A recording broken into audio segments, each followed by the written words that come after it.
the deck is like stacked against food production, right? If you want to put it in a simple way, right? So all these companies now are trying to figure out now, how do we do more with less or the same amount of land?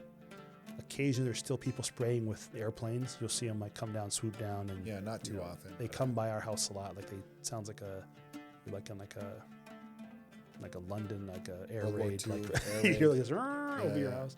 So they spray. That's where the guy from Independence Day who saves humanity. That's his official profession, was being a crop sprayer. Yeah. So that's kind of phased out. Those people, so that when the aliens come, they can save us from the mothership. Money for this one transaction of a diploma. Whereas if you look at education, it's something that never stops your whole life. Like I was just talking to a guy at work who works in a different country, having a one-on-one, and he's pursuing a PhD as a senior engineer, like very busy on very high profile projects. He's doing a PhD, and my question was like, well, what role is this PhD for? What are you trying to do career-wise? He said, nothing. I just wanted to learn about this topic. You hear like Joe Rogan going on these rants about how like the Dagestanis are like the most lethal in the UFC. And he goes, that's because they're not partying. They're not messing around too much. They got a pretty like straight and narrow, like disciplined pathway of just train, eat, recover, train, eat, sleep, recover, like over and over again. I think there was a degree of that where it's like, I'm not really distracted as much by a bunch of this other stuff going on. And so, hey, I'm going to go to college, right? So parents are always complaining about like, man, my kid just spends the whole day on the screen, or they just want to be on video games, or they just want to be on, a TikTok or whatever it is, social media. It seems to them to be like a waste of time or whatnot. And then you finally have this issue that has gotten young people so riled up and so excited and willing to like sacrifice time doing the stuff that they traditionally had to get like beat over the head by their parents to avoid doing or to abandon doing. They're choosing to take time out of their days to go do encampments and be in a tent in the cold out in the middle of the winter weather in New York and in some of these universities across the country where the weather was terrible, and they're camped out there and they're freezing and they're doing this for a cause that they believe in or they want to try to bring attention to. You also have young people connecting with each other, building relationships, networking. All right, we are recording.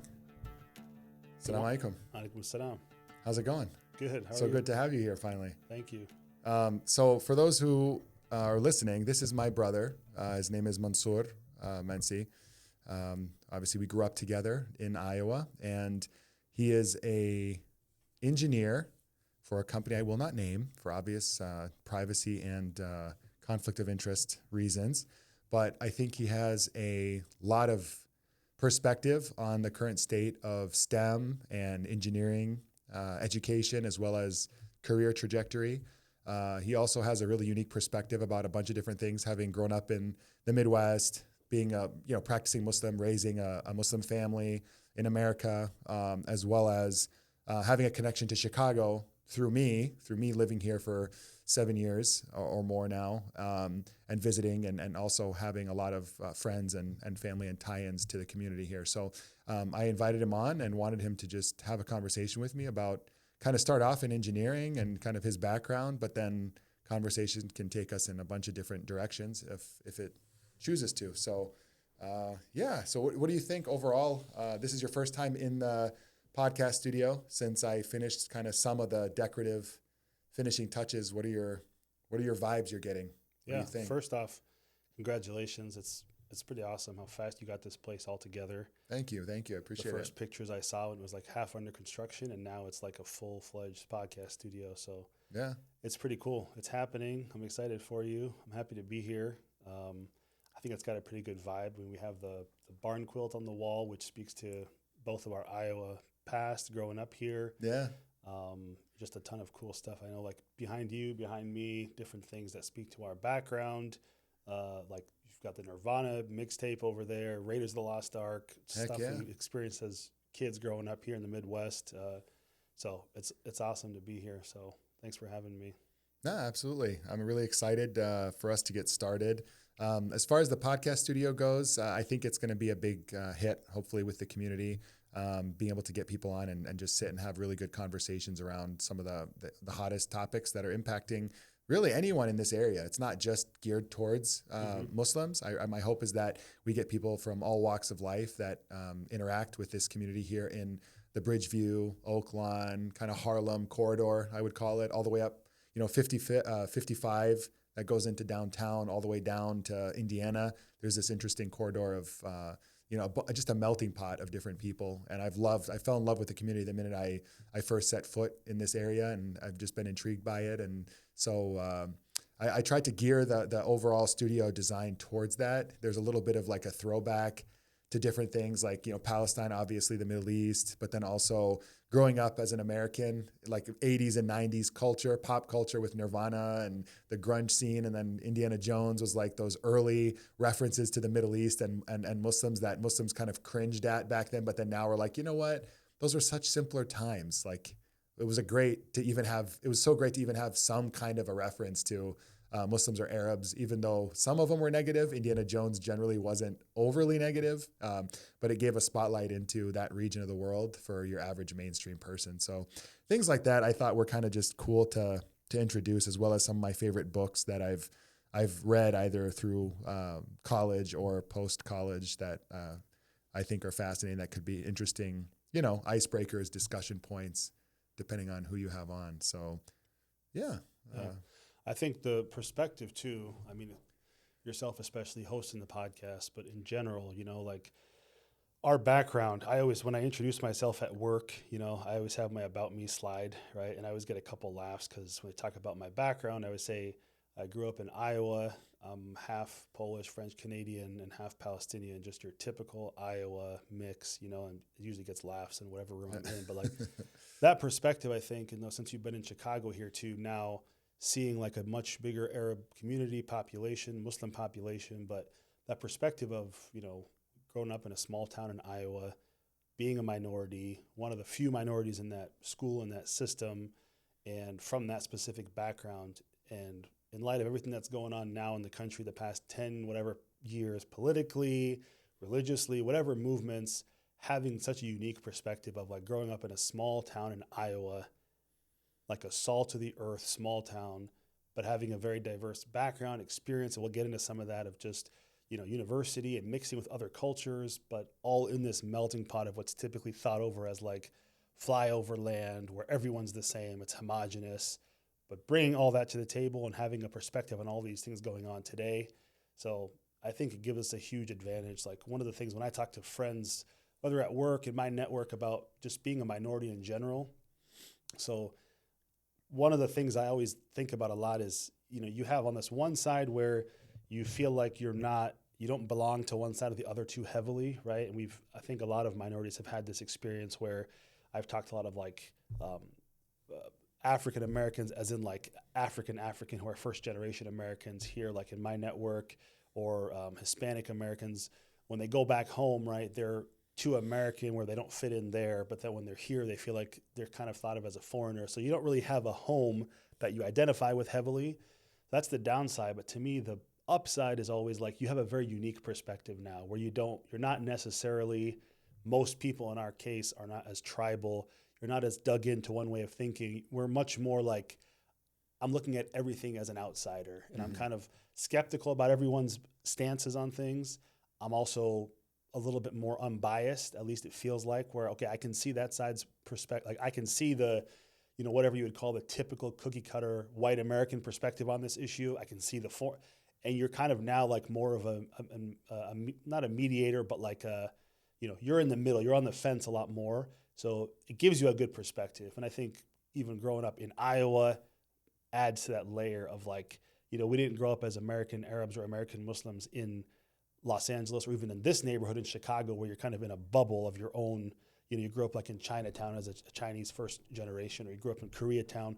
We grew up like fully immersed in very few minorities, very little cultural diversity. So all that perspective, I think, will help, at least with this podcast, the message you're trying to get out, to be able to look at all these issues, turn them over, and see them from every perspective. So it's been helpful for me. And as I get into my background a little bit more too, I think always having that perspective just puts you in a situation in conversations where you can put yourself in other people's shoes, and you're much more likely to like see everything from all angles instead of kind of having that default, that tribal position that you're supposed to have by default. Yeah, I couldn't agree with you more on that point. I think a lot of people, we had an interesting thing one time at work where, it was this share what you want to comfortably about your background in terms of diversity, okay? Mm-hmm. And there are a lot of people that, I think a lot of people only think of diversity in terms of ethnic or racial diversity, mm-hmm. which I think our country is going through a big kind of, I would say a nationwide rethinking or discussion around all things DEI. Obviously, it's a hot thing in the news. It's very controversial. I'm not going to try to anger anyone right by going into certain topics right now. My goal is to really not alienate anyone, but with this podcast, bring people into a conversation. So what I will say about it, though, is that we had people that, from their perspective, people who are your average typical white American, for lack of a better term, saying that, hey, for me, something that a lot of people don't appreciate about diversity is that I grew up and they always struggled, for example, with their weight. There's someone on our team, and they were saying that they always had to deal with it growing up. And it made them feel like an outsider. It made them feel like mm-hmm. they, so many different perspectives that they gained from being kind of alienated or ostracized for that reason and struggling through that growing up in school. There was another person on the team who mentioned that they're super quiet, like extremely quiet, super introverted person, mm-hmm. okay? Yeah. And they were saying that to them, this was something that really stood out in their life, as people always think that there's a problem with them, that they're either angry or they're sad or they're depressed. And they have to always be like, no, I'm just quiet. Like I ask questions when I actually have a question. They said they answer when asked mm-hmm. questions. And otherwise, they really just aren't a chatty type. They're not a social butterfly. They're quite the opposite. But they get their job done. They do a great job. So I think people need to generally be reminded of the fact that like diversity doesn't mean the same thing for everyone. Yeah. Right? For some people, it's cultural and racial. For some people, it's weight. For some people, it's maybe they have a learning disability. For some people, it might be height. For some people, it might be whatever, right? It could be anything, really. But back to your point, what I'm trying to connect here is that having an outsider perspective, whatever that outsiderness is, mm-hmm. I think generally is very humbling, and it's something that instills wisdom in a person, because you start to see things from other people's perspectives. You empathize more with other people's situation or background or condition or struggle. And I think it also makes you just a more well-rounded individual in terms of maturity when you are working with other people, interacting with other people, and then also exploring ideas. So that's a great point.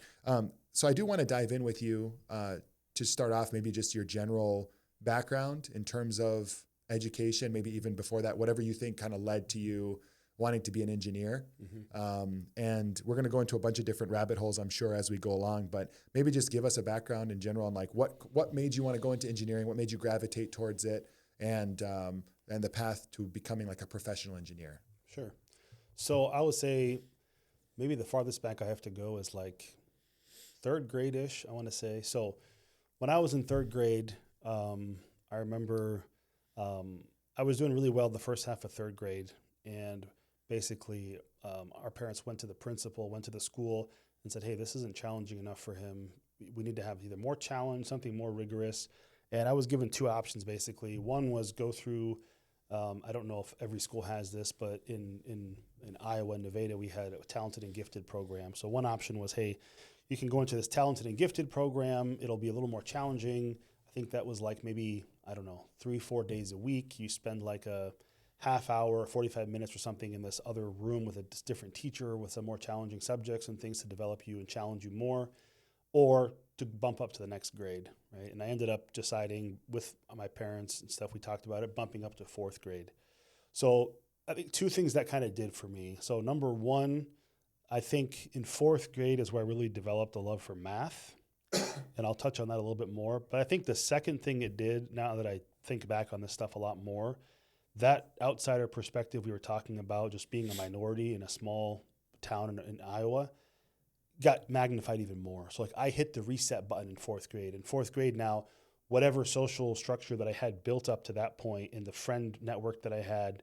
And I mean, third grade isn't super, right? It's not like you spent years and years and years building that up, but you have something, right? For the past 3 years, like we started in kindergarten. So 4 years, you've got friends, people you know at school. You've had different people in different grades and different classes. So you've got a network of like 100 plus people in your peer group.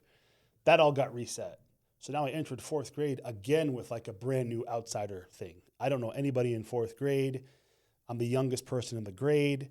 There also comes with like kind of like a high expectation stigma of like once kids found out, hey, this guy just got bumped up from third grade, people asking me, help me with this homework, like thinking like I'm Malcolm in the Middle or something, right? You were getting like the Bronny Jr. treatment on the Lakers when they're like, oh, okay, you're another team playing the Lakers. Now you're like, okay, LeBron James sitting over on the bench. Let me see if your son can handle this. Yeah. That kind of.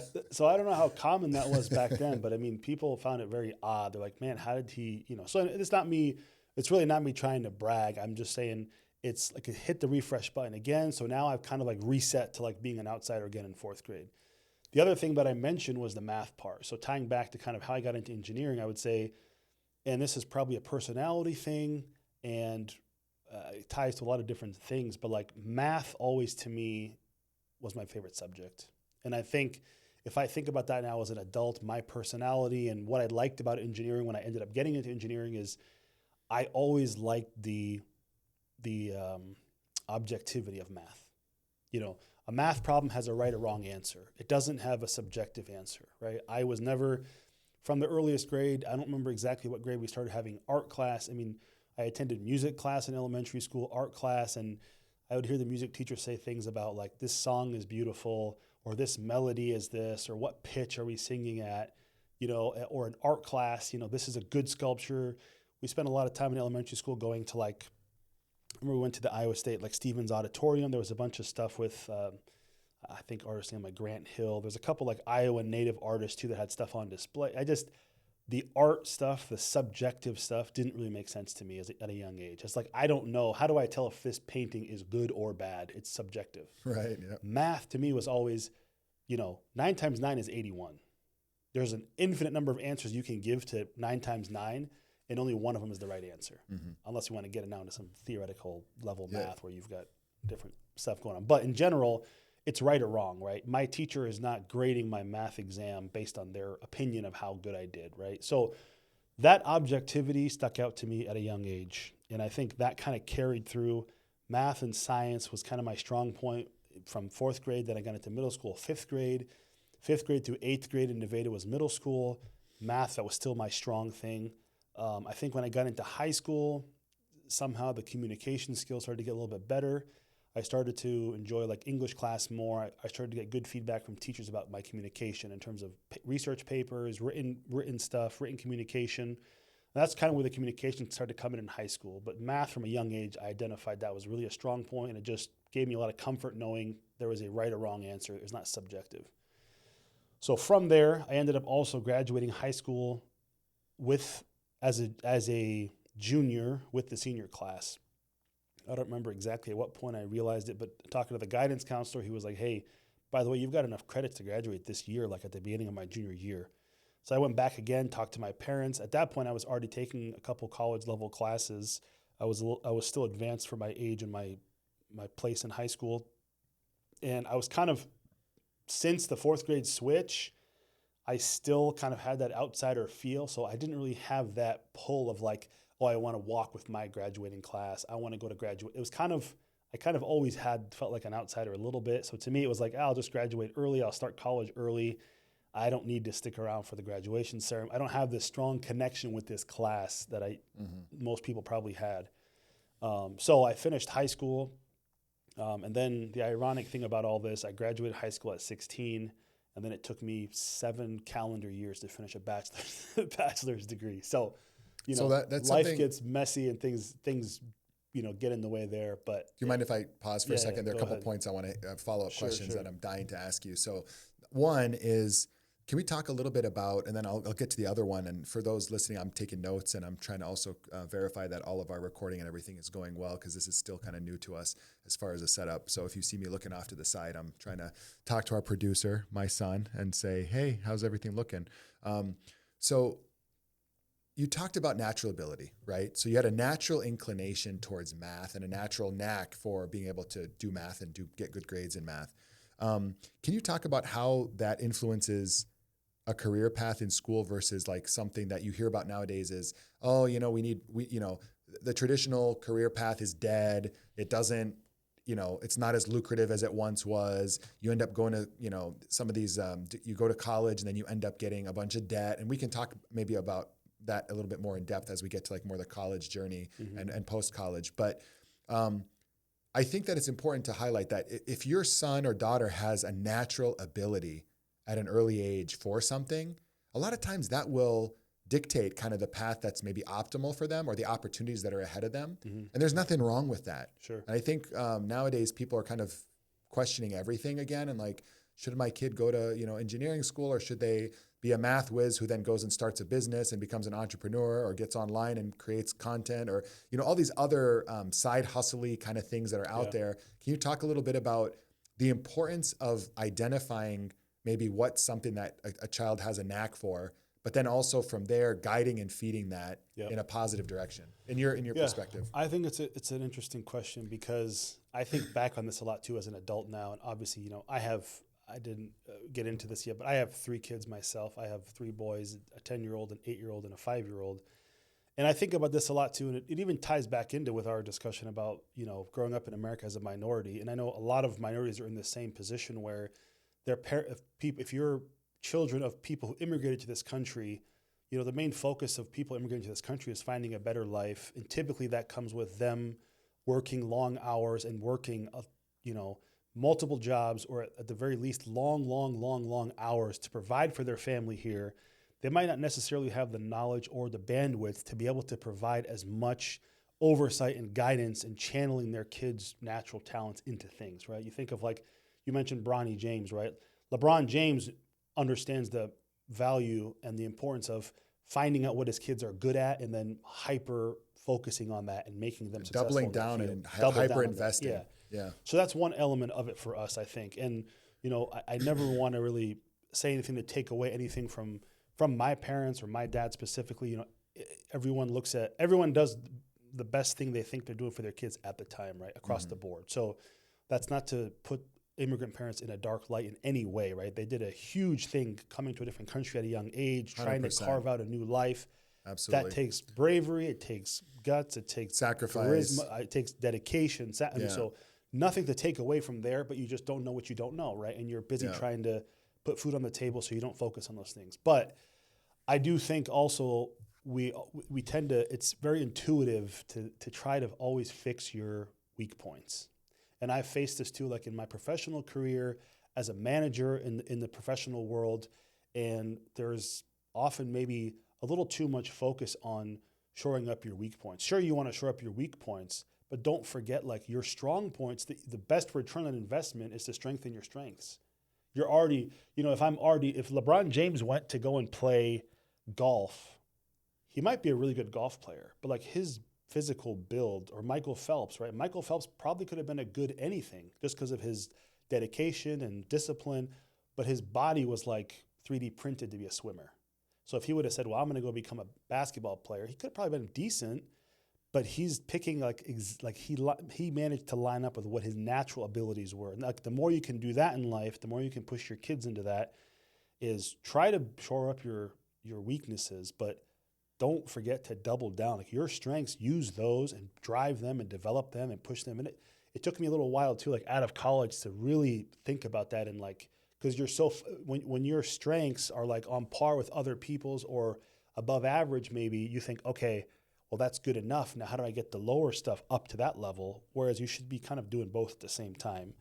And don't forget about pushing your strengths more while you're trying to kind of shore up those weak points. So, So I guess maybe just to kind of refocus us. So, you have, I guess what would your message be to, parents around this whole education topic that's come up nowadays around, is it smarter to send my kid to college and incur debt for them to go to college, graduate with a bunch of debt and then have Yeah. to like struggle to pay that off over many years and find a job that isn't going to pay maybe back in the 80s and 90s, 70s, 80s, 90s, what a college paying job would pay you'd have like within 5 years of graduating, you'd be making a pretty solid living. You'd be at, upwardly mobile. Your quality of life would be Sure.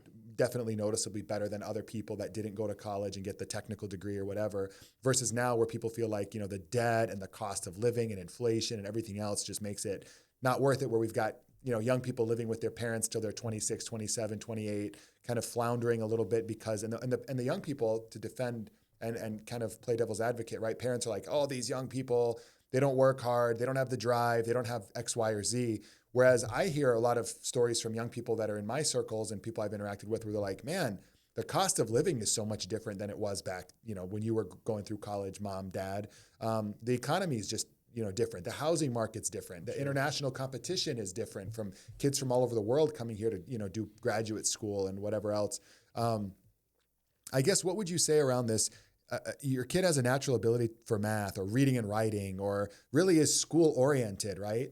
To kind of go back to an argument for a more traditional path and say, no, my kid's not going to necessarily be an influencer. They're not going to be a TikToker. They're not going to be a side hustle person who ends up making, having 20 Uber cars and having, farming them out for Uber rides.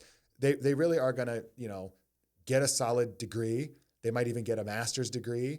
Then they're going to do internships and co-ops while they're in college. And then they're going to go get a career in engineering, helping make sure that our airplanes don't have their doors blow open while they're flying in the middle of the, at 30,000 feet, or air traffic control kind of stuff that ensures that there's safety and everyone gets to and fro, with all their limbs and, without a major air collision with a helicopter, stuff like this that we hear about lately, that it keeps bringing this up. What are your thoughts around some of that? So I would say in general, there's a bunch of different points. You touched on a bunch of stuff there, so I'll try to do it justice. But number one, it depends what you want to do, right? A lot of times too, the hype with social media and like you're going to be an influencer, or you're going to do drop shipping, or you're going to do whatever. It comes back to what you want to do with your time in your life too, like at the very beginning of this whole question. Right. So I've worked with a lot of engineers who, like I work for a large ag equipment producer in America, a very well-known company, big company and prestigious company to work at for Midwest graduates in mechanical engineering, a top employer. And you meet people there who come from a farming background, a farming family. They want to have a direct impact in products that are going to benefit their family, generations to come in their area, people who are passionate about these products are helping to farm and feed the world and provide food for the whole entire world in a world where,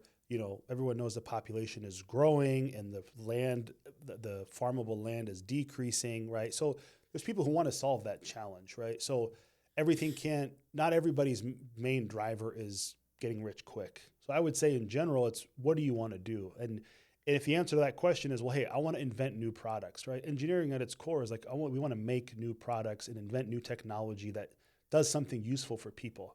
Mm-hmm. I mean, to say I'm going to have the best shot at doing that without an education is like, are there certain niche areas where you can learn how to code by yourself and there are ways you can do that. But by and large, I would say, touching on what you're trying to get at, I would say this idea that higher education overall is becoming a waste of time, and it's not a good investment. It's like there's a lot of caveats. There's a lot of things you have to really parse through with that statement, and a lot of times you hear like the people who are shooting down higher education, they talk about, well, I'm not going to go into debt $70,000 to go get an art degree in Native American art studies from this specific 50-year time frame, right? It's like a giant exaggerated. It's a straw man argument. It's a straw man argument to a degree. That isn't right? most people going to school, right? And if you're in the STEM fields, right, those kind of classes that are targeted, singled out, and mocked, like whatever that program is, paying $100,000 for a liberal arts degree that gets you no job. That cliche. People are going to engineering degrees and STEM fields that's not what they're doing, right? Now, the other issue of like debt and cost of living, does it still make sense? I think is still generally a valid thing. Like I go to career fairs and recruit for my company. I talk to interns at our company. I've mentored interns. I've mentored, like we have a development program when new employees come in. So I've talked to a lot of young people and seen kind of like what their concerns are. I think it depends on how you go about it still. I think for a lot of people, it still makes a lot of sense. Like if you have a target and you really want to work in a certain field at a certain company in a certain area, and this degree is going to greatly improve your chances to get there, it makes a lot of sense, right? But how you go about it also matters, right? Mm-hmm. If you're going for paying out-of-state tuition to a school that like, well, you're from Iowa, you have Iowa State, which is a good engineering school. Was that a good decision? You know, how much you went into debt? You know, if you had other options, a lot of people don't even explore a lot of like the scholarship opportunities. Tons of universities. I remember when I was at Iowa State, there were tons of programs that the department, like I'd go to those offices to apply for certain programs, and they would say, like, we literally had like at one point, I think one of the programs had like, 5 to 10 complete free ride scholarships that nobody even applied for. Mm-hmm.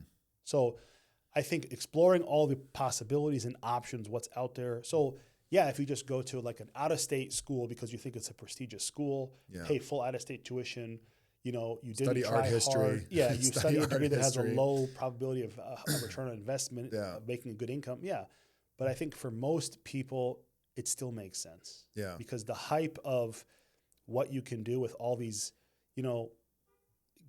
quote unquote, get rich schemes, which they're not all get rich schemes, but the probability that you're going to be one of a million who hit the jackpot and become the next Mr. Beast versus something more stable and reasonable, right? It's not very likely. Not to say discourage yourself, right? Could be something you pursue on the side. But again, it ties back to the first thing I said of what do you want to do?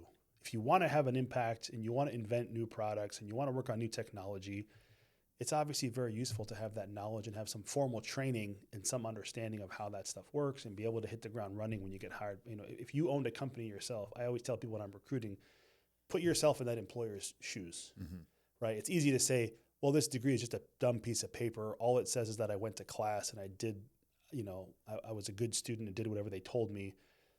Imagine it's your company.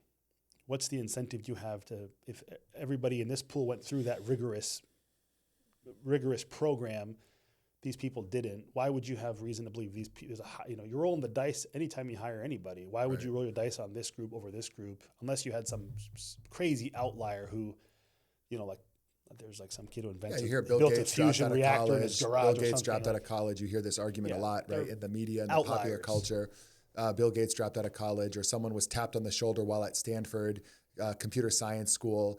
Hey, do you want to go start YouTube, or do you want to go start Google, or do you want to go start, things like that. I think we hear this a lot, and it keeps getting echoed and amplified by the social media effect and podcasting effect, and I think algorithm effect of whatever, because it's sexy, it's romanticized, right, as being like the American spirit of entrepreneurial, gusto, or whatever you want to call it, of someone just leaving it all behind, throwing caution to the wind, and then just charging ahead into something that they have a vision of. I'm going to change the world, and I'm going to invent the first this, and it's going to be a success, and I'm going to be $1 billion startup. But in reality, right, those are people who are already highly technically competent.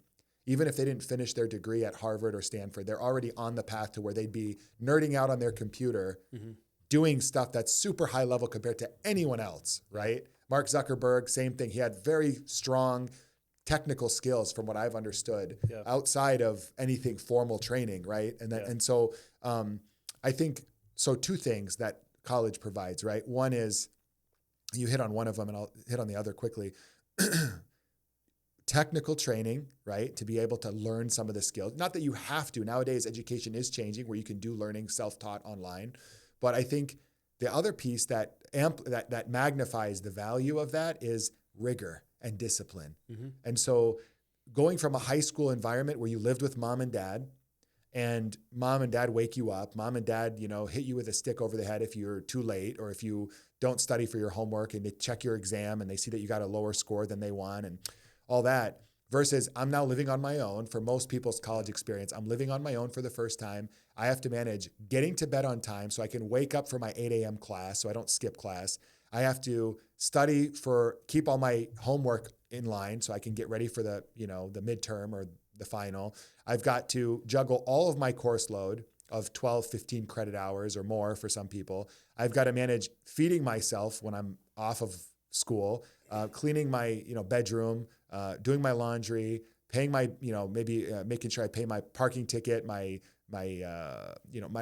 basic utilities, all of that while being able to perform at a certain level. To me, when you go through something like that, if it takes you 3.5, if you're like one of those fast trackers, or it takes you 4.5, 5, if you're someone who goes through it a little bit slower for whatever reason, I think it gives a strong spurt of growth at an age that's very critical. Mm-hmm. And if it's done right, instills a tremendous amount of confidence in a young person, as well as demonstrates to that person what they are capable of now with this new kind of upgrade, right? It's like the Matrix, where they throw the line in the back of their head. I want to learn how to fly a helicopter. And then they close their eyes and in 2 seconds, they know how to fly. I want to know jujitsu. I want to know kung fu. I want to know, it's that only in reality's version, which is you put in 4 years of hard work and effort, and you come out with a much different kind of boot programming, base program than someone who didn't go through all that. It's like a boot camp to becoming a responsible, like part of the work, like the workforce, the rigorous workforce, right? It's like if somebody says, is there a chance that I could pick a random guy off the street who's been doing his own self-training, put him through SEAL training, and he passes? Yes. But if there's a program that's like 60% the rigor of SEAL training and all these guys passed, like if I get 50 random people on the street who are self-trained, or these 50 from this group, chances are more are going to pass from that group, right? So it's just odds, right? Right. And the other thing, going back to what I said in the beginning, is like, it depends on like, what do you want to do? Right. The thing I don't like about the trend today, like, I don't know if you've seen like a Grant Cardone, who's like this big billionaire real estate guy. There's some of these people, like Gary Vee kind of does it maybe like in a little bit of a passive aggressive kind of way. But like this idea, like, if you don't share these same people's goals, you're a loser. I've had conversations like with people in my network too, where like I started investing in real estate, right, a few years ago, like in rental properties and stuff. And, to me, it's like this clear path. I like it for these reasons, and I'm pursuing it for these reasons. And when I sit and talk with some people, and eventually I'm trying to convince friends and people to get into this, and hey, you should look into this. This is the return on investment. It's really smart. These are the tax advantages, blah, blah, blah. Eventually you just get to some people who go, look, I don't want to be a landlord. I understand the financial benefits. I understand everything you're saying. I want to just max out my 401k, and I want to put 30% of my paycheck. Some people put 40, 50% that I know into just stock and that kind of stuff. I want to put something somewhere, and I don't want anybody to call me and tell me a toilet overflowed. I don't want anyone to call me and tell me the furnace isn't working. Mm-hmm. I don't care. I don't want to be a landlord. So I think that idea too is like, there's one way. If you don't believe in this way, you're a sucker. It's like some people, they want to be, an engineer and invent products. Their life's calling isn't to try to get rich. Yeah, like for example, someone who has a passion for flight and flying things. They want to be an aerospace engineer. It's their dream. It's like, The Aviator, the movie The Aviator, right? Someone who just has this fascination with rockets, planes, spacecraft, satellites, anything that flies through the air, projectiles. And they're like, I want to work on that stuff. I love flight. I love the history of flight. Aviation fascinates me. I'm just giving an example. Sure. And they want to go into this because they're fascinated by that particular niche, industry or product type. You get someone else who, to them, that's the most boring, absolutely, mind-numbing thing. And they'd rather sit on a computer in a basement with one screen in front of them and code. Someone likes that more than the flying object type of it, So I think that's a really important point, is really getting to, and I have this book here that I'm looking at that reminds me of this, is Start With Why by Simon Sinek. Yeah. It went viral several years ago, and I bought it and I read it. I thought it was amazing. Where everything should start with why. What's the essence, core reason for why you want to do something, whether it's start a company, whether it's make a major life change, whether it's pursuing a goal, whatever it is, start with why, right? And that's how he talks about Apple and all these other big successful companies were able to get to that core question and then therefore create this amazing brand and this amazing like cult-like following in terms of brand loyalty and consumer loyalty. So getting to the why, you say, why do I want to go to school? What do I want to be doing the rest of my life? For some people, it's not side hustles. They don't want to do anything sexy or overly visible online. right? Or Some people risky. They don't want to take big risks. They're more, They want you know, something more straight, stable. narrow, stable, They predictable. want to go to work and have their time off, their weekends off. Right. They want to worry. There are people who place higher value on that than on something else. Yeah. And they say, I really love engineering and problem solving and doing math and, like you said, physics and all the stuff that goes with engineering. And I want to solve problems continually and work on these difficult problems that, and also what's the result, right? We talk about like what's sexy anymore. And we talk about it's you know, becoming a millionaire, billionaire influencer, selling Jordans to become the next millionaire person who's at the age of 18 who sold, you know, Jordans to the celebrities, all those stories you hear about online. But for some people, it's like, hey, you know, and also for us as the consuming public, right? Let's be honest. We want to know that our airplane door is not going to blow open at 30,000 feet. Yeah. And who do we need? Do we need influencers in that moment? Do we need more TikTok celebrities? Or do you need to know that you have someone who was that super, quote unquote, boring kid who did really well in math, finished school strong, went to college, got into mechanical or electrical or aerospace engineering, engineered all the control systems for a plane or the hatch, you know, the trigger mechanisms, the electronics for making sure a door blows open or doesn't blow open, got it right. You have a team of quality engineers around that. Like, you need those people to make sure that our cars work, our airplanes work, our power grid works, our telecommunications are secure. That's one of online privacy and security. All, you know, that's one of the things I like in the past, I'd say 10 plus years, I've seen that shift where like the word nerd went from being like an insult to like a thing to take pride in. I don't know if you've witnessed that in your area, but it's kind of like, I saw it with gaming at first, where it's kind of like people would like call this guy the king of the nerds, right?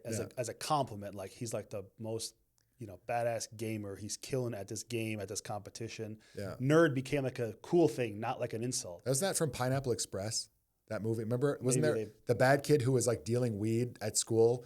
They were surprised because he was like the preppy kid who was like getting A's. I don't remember. That was like generational, where like the old, it was Jonah Hill and what's his name? Who was in Seth Rogen? Seth Rogen, or no, not Jonah Hill. It was like Seth Rogen and what's his name? The guy from Franco. James Franco. Yeah. And they were like, when they were more our generation or older, maybe like Gen X, where when they were in the 80s and 90s, like, you know, the jocks were the cool kids, the nerds were getting picked on. And it, like the whole script flipped, right? For the younger people. So, So it changed too. And it's like, you think about now, like, you know, we wouldn't have this instrumentation we're recording this podcast on wasn't for some nerd, right? So having that technical thing, but you know, we don't have to stay on this point too long. But one of the things I just want to get in on this point though is like, I don't want to come off as like just you bashing influencers or bashing that, right? Like, I understand, like, or small business startup kind of people. I used to watch like a long time ago when Twitch first started, right? Twitch started as something called Justin TV. It became Twitch.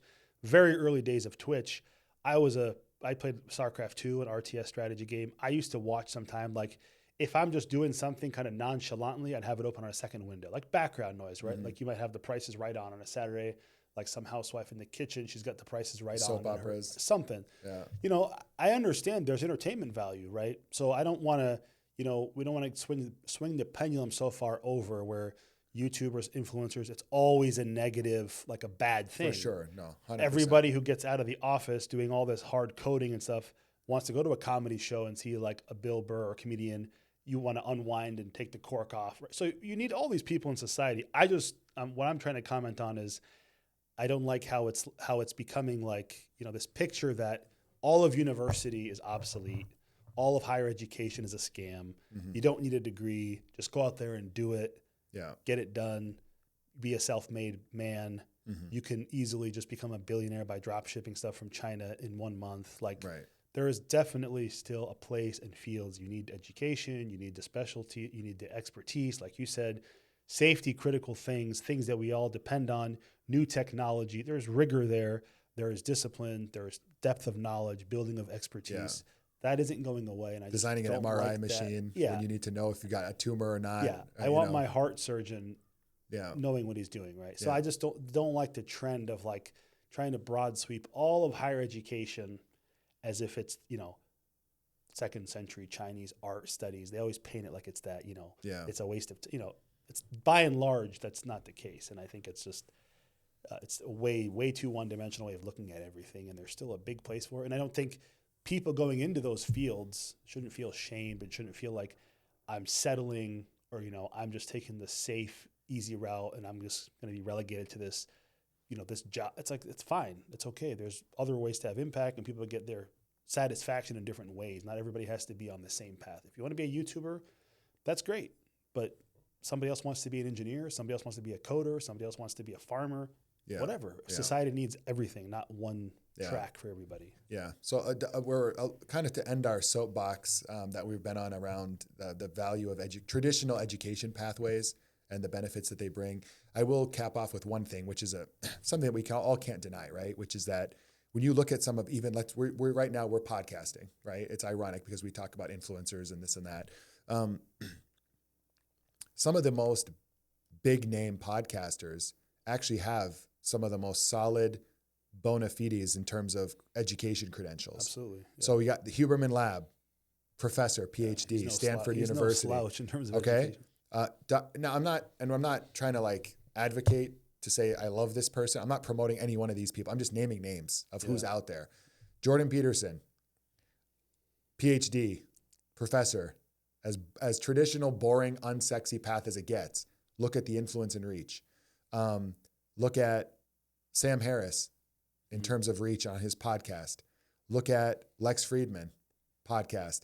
These are all, there is the Joe Rogan. There are the comedians, everyone's got it seems like has a podcast nowadays who's somewhat has some fame or following. But there are some of the people who are doing it the best and providing what I would say is really high quality content, not just content, but high quality, high value content are people that have some kind of formal education, at least a bachelor's degree, if not something more. And again, the world is big, the pie is huge. We're not disparaging anyone who doesn't go that traditional path. In fact, we'll kind of segue into how our path, once we got into college, both you and I share something in common, which is that we sort of lost our way for a while in college and we switched our majors a bunch, and it took us a long time to kind of finalize what we wanted to finish in as far as a major or degree. Yeah. But the pie is huge, I would just say, and there's so much opportunity. It's really just, I want parents and other people listening to feel empowered to kind of go back to the basics and know that there's incredible job security and incredible opportunity in the stuff that's less glamorous or glitzy. And it's absolutely essential and needed for our society and our countries to function. Yeah. And you just kind of sparked an idea in my head too. It's worth mentioning. This part of this whole discussion is how you think about education, right? And this is an important point. Traditionally, so a quick story I'll tell you. When I was at Iowa State, we had this engineering writing class, I think it was called, in the English department. So it's all engineers. It's like technical writing for engineering, right?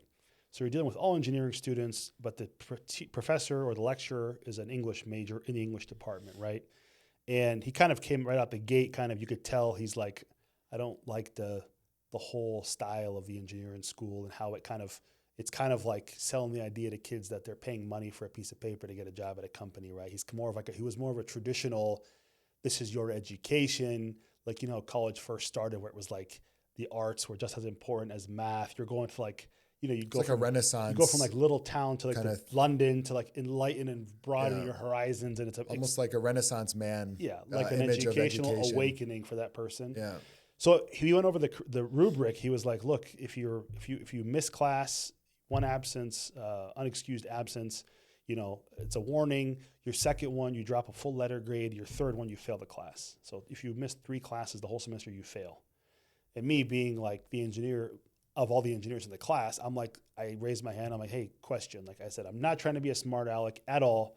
I'm really just asking this question to learn, enlighten me. I'm like, we all pay here tuition to come to the university and take these classes, right? And I said, I'm not trying to tell you that I'm going to skip class. I want to know your opinion. I'm like, if we're paying to be here, whether we come for one class or skip every class, isn't that our right? We paid. I could skip every class. If I get a D, that's my consequences should be I miss the content and I do worse in the class. Mm-hmm. And he started smiling. He's like, that's what you guys were sometimes are sold, in the engineering department that this is a transactional thing about paying tuition, you get a diploma so you can get a job. He's like, but if you think about it, your tuition cost doesn't even cover the operational cost of all the things the university is doing just for you individually. Your tuition doesn't cover that. If you divide up all the salaries of the people, the staff, the supporting staff, the buildings, the utilities, you don't pay for your own existence here. Mm-hmm. You are paying a membership fee to attend this thing called university. And when you are not in class, if a class of 15 people, you've reduced the benefit of the exposure of other people in this class to you by 1/15. You are taking away from somebody else's. Imagine if you go to you do Brazilian Jiu-Jitsu. You go to a Jiu-Jitsu gym, you call it, right? A gym or a dojo or a gym. Yeah. And you say, I'm paying a membership and there's only 10 people who come here and 3 people never show up. That's 3 less people I get to roll with. That's 3 less people I get to have exposure. So they're taken away from my experience. Some of the best gyms are the ones that give you the most training partners with the most diversity of skills. Yeah.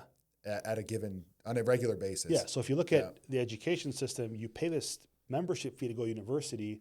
In these classes, you're getting a robust exposure to other people, their thoughts, their ideas, their backgrounds. So that's one example of how we think of education. But as the larger picture, the point I'm trying to make is this whole idea about higher education being a waste. If you think of education, which became now kind of, I see this way of thinking as like a thing you do once and you check it off the list, then it's much easier to look at college as like, is it worth the money for this one transaction of a diploma? Mm-hmm. Whereas if you look at education as something that never stops your whole life, like I was just talking to a guy at work who works in a different country having a one-on-one, and he's pursuing a PhD as a senior engineer, like very busy on very high profile projects. Mm-hmm. He's doing a PhD. And my question was like, well, what role is this PhD for? What are you trying to do career-wise? He said, nothing. I just wanted to learn about this topic. So thinking about education too as like, hey, I'm always going to be learning my whole life. So this idea that you might go to college and regret it because it'll be a waste of money, as if you bought a couch that you're not going to need, is a very short-sighted way of looking at it. I think even if you went to college and studied a major that you don't end up using, like you covered on the rigor, the other things, learning how to learn, learning how to ask good questions, learning how to manage your time. So all education, I would argue, is beneficial, even though it doesn't directly apply to that domain you're going into. So framing education that way too, I think young people tend to look at education as more of a transactional thing. Mm-hmm. I'm gonna get this degree. What's it gonna immediately do for me today in terms of my salary? What's that gonna bring back? Return on investment, as if they're buying a rental property. Right. They don't think of education as this lifelong process. Yeah. You listen to people like Warren Buffett, others. Every time they ask them, they say the best thing you can invest in is your own education, and that's like typically from the younger crowd. That's the response is eye rolling of like, tell me really, like, no, seriously, what, he's like, no, really, that's, right. That's what it is. Yeah. And there's something different about self-taught, right? You can be self-taught in a lot of different areas, but I think something that I learned from college, because we could talk about, we'll shift into like our college experiences and then move on to our professional lives a little bit here in a second, is you get exposed to challenging puzzles or ways of thinking that you would have never put yourself into necessarily, that school forced you to have to pursue. And has a set deadline. You can't just give up on it, right? You have to deliver it at this time. Right. And as much as like you might choose your major or whatever, but you're always gonna have to take some like elective courses in college to kind of finish off round out your major. And I've taken classes where like I've for example switched my major through a bunch of different things. We'll talk about in a second, but some of the most rewarding moments that I remember from college were when I took a very challenging technical class and I was stuck on I didn't understand. I couldn't get my brain to wrap around something, whether it was calculus or whether it was, 400 level biochemistry or whatever it was. And then you had that aha moment and it all clicked. Mm-hmm. And it was from you sitting there night after night in a coffee shop, at the library, whatever, just looking at your book, taking, YouTube videos in those days at their infancy, trying to show you Khan Academy, like early days Khan Academy. How do I wrap my head around this concept? Mm-hmm. And if it's new to you, it's completely novel. Those neurons are, not yet connected. They talk about, as you learn, you create new neural pathways. Yep. all of a sudden, it's like you can feel the neural pathways being connected in your head as you learn. And you come out of that where you're like, I now have and that's what I talked about the confidence. For me, it was you have a confidence in your ability to know that you can handle complex thinking, complex ideas or puzzle solving. And then when you get into something that's more business general, or later in life, if you're in sales, or if you go into something that maybe isn't even technical, you are that much more equipped to handle some of the interesting problems and analysis that goes with scaling a business, making an online, boosting sales online, having an omni-channel presence, all these things we hear about today. You're going to be that much more equipped if you've put your head through that complex problem solving, in my opinion. Like you entered college as little Mario and you ate the mushroom. Yeah. Now you leave with. You can jump a bit higher. You can, squash what are those mushroom bad guys? You can stomp them a lot easier, whatever. Yeah. Okay. So I want to move on for the sake of time. So let's talk about college experience. Just if we can spend 10 minutes on this. What was the general college experience for you? Lessons learned, positive, negative, in terms of constructive criticism, anything there that you want to reflect on? So I entered college. I guess my initial plan was, I think I entered Iowa State declaring a major in biochemistry. And my initial intention there was to go pre-med route, something medicine. And I guess maybe after my first couple of classes, semesters in that area, I think I shadowed a doctor at a hospital too. I did like an EMT class where I did the basic paramedic training, the first level. You can't become a full paramedic, but it's the first level. Then you take the second level, you become a paramedic. And I don't know, I put all of it together and I really didn't feel like that was really my calling or what I was interested in. I think I'm naturally a little more introverted, and especially at that time, I was much more than I am now. And the first time I went out, we had to go out like on these EMT, part of the training was you spent like 3 nights or something on the third shift with the actual paramedics as like a follow along. Just being that close and personal with people in such a personal time of like injury and touching people and being the person that they're looking into your eyes, kind of like, hey, are you going to save me, save my life here? It kind of was overwhelming. It was really too personal for me. Then the shadow in the hospital, the same thing. I just feel like I don't know if this is for me. It doesn't really feel seeing like it people fits that weak and that exposed and that vulnerable. The social side of it more. Yeah. It wasn't going into someone's home late at night and it's their private space and their own belongings and something about that. Yeah, it wasn't the rigor of the coursework that scared me. It was just, I don't know if I want to be in that situation for a career. So from there, I changed my major a couple of times, like you mentioned about yourself. One of the times I changed my major was to religious studies. So I know I could talk a long time, but just very briefly, like growing up in the back culture that I did, the background that we did, being a religious minority, ethnic minority, religion was always a big thing, right? And coming from a family that has different religions in different sides of the family, comparative religion was always a big passion just outside of school, everything for me in high school. And then early college was involved like with groups on campus and a lot of debating with people from other religious backgrounds in a healthy way, just to kind of, expand and learn about other people's beliefs. I took a couple electives in the religious department just as electives when I was in biochemistry. So that made a lot of sense. And I switched to that for a little bit. And then I left that a little bit too, I built a pretty good relationship with one of the professors in that department. And he was giving me just advice in terms of career. What's the outlook? If this is more of a passion for you, keep it as a passion. So I left religious studies and then settled on engineering. So the way I came back to engineering was I just sat there and looked at kind of all the majors, and I tried to make, as an engineer probably would, a decision tree. Like, what do I like? And I basically boiled it down to, in a simple way, like, I know I like math and physics. I know I'm good at math and physics. What are the majors that lend well to that? Engineering is obviously a high candidate for that.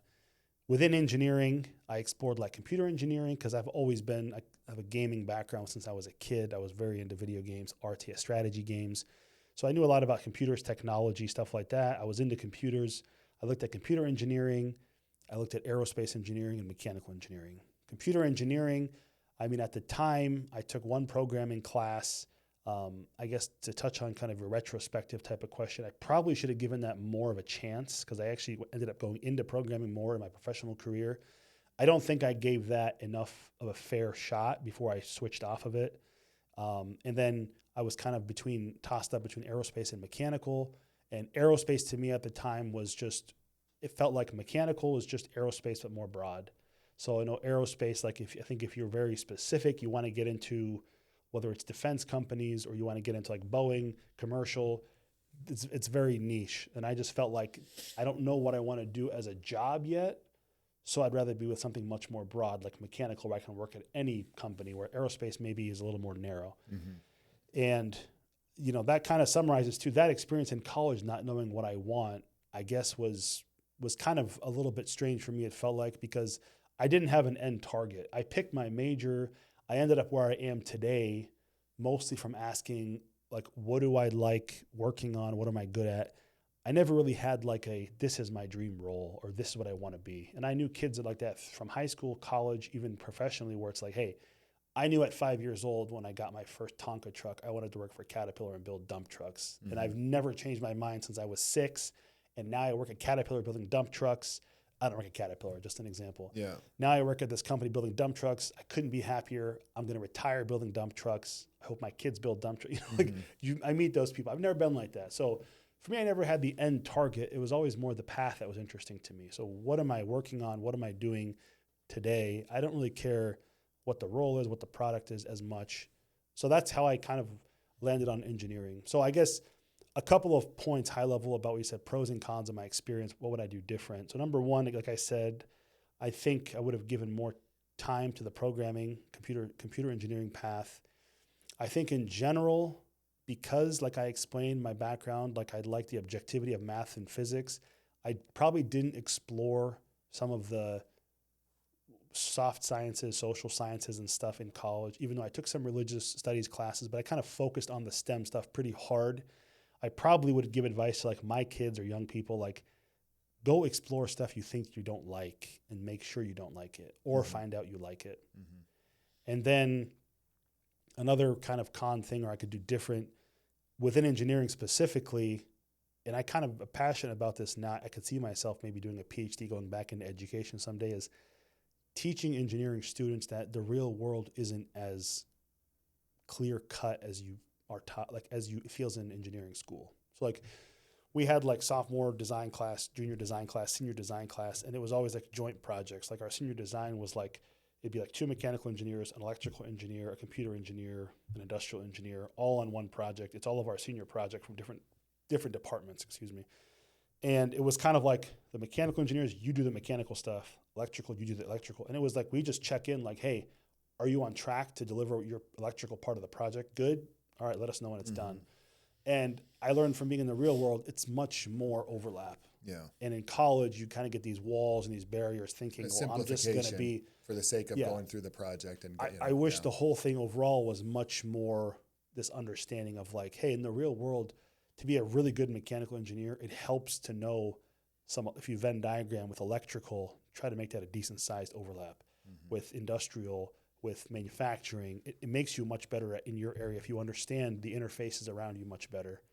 And that didn't really happen in college. And I understand there's a time component, right? You can't have a mechanical engineer too much exploring other stuff. But I think that if I can go back, I'd have that lens a little more. Like because as like a X major, when you take the other majors classes, most students I think have the perspective like I have to take that to graduate, but I'm a mechanical engineer, so I just need to get through this electrical engineering class. I don't need to I'm not going to spend extra hours to really make sure. If I'm already getting a B, maybe I'm not going to put as much time because I'm good there. Right. Not thinking like I really should understand that because I'll be a better mechanical engineer. So that perspective, I think I would change a little bit and try to learn those other interfacing areas better. I think it makes you a more well-rounded engineer, whatever field that you end up being in. I'll share a little bit about, thank you for sharing your overall college experience and thoughts. I think for me, some things that I share in common with yours maybe are entering college at an early age. I think we both, I started with like, okay, I'm done with my high school credits. I can graduate early. Like, why the heck would I want to stick around? Like immediately at that age, like I was already generally gravitating towards like friend circles that were older than me. I think our proximity to Iowa State University and that the campus community, we had, friends that were graduate students, PhD students, and we were 16, so I think at that age, you were younger than me, but as you got older and you were at 16, I had moved on, but I'm saying similar, you had similar friend circles. So there's that. And then there was also like, wait a minute. So what's the incentive to stick around with high school? Is the incentive to basically, we're getting a little background noise here, so I just wanted to make sure we stop. The incentive here is to stick around for what? For prom? It's to stick around for graduation party. So I think one of the things that gave us an advantage, and not to toot the horn of Muslims growing up in America, but you hear like Joe Rogan going on these rants about how like the Dagestanis are like the most lethal in the UFC. And he goes, that's because they're not partying. They're not messing around too much. They got a pretty like straight and narrow, like disciplined pathway of just train, eat, recover, train, eat, sleep, recover, like over and over again. I think there was a degree of that where it's like, I'm not really distracted as much by a bunch of this other stuff going on. And so, hey, I'm going to go to college, right? So get into college. Now, here's the problem, I think, with entering college at an non-traditional age, like a younger age at 16, is that you don't necessarily have the maturity to know yourself as well.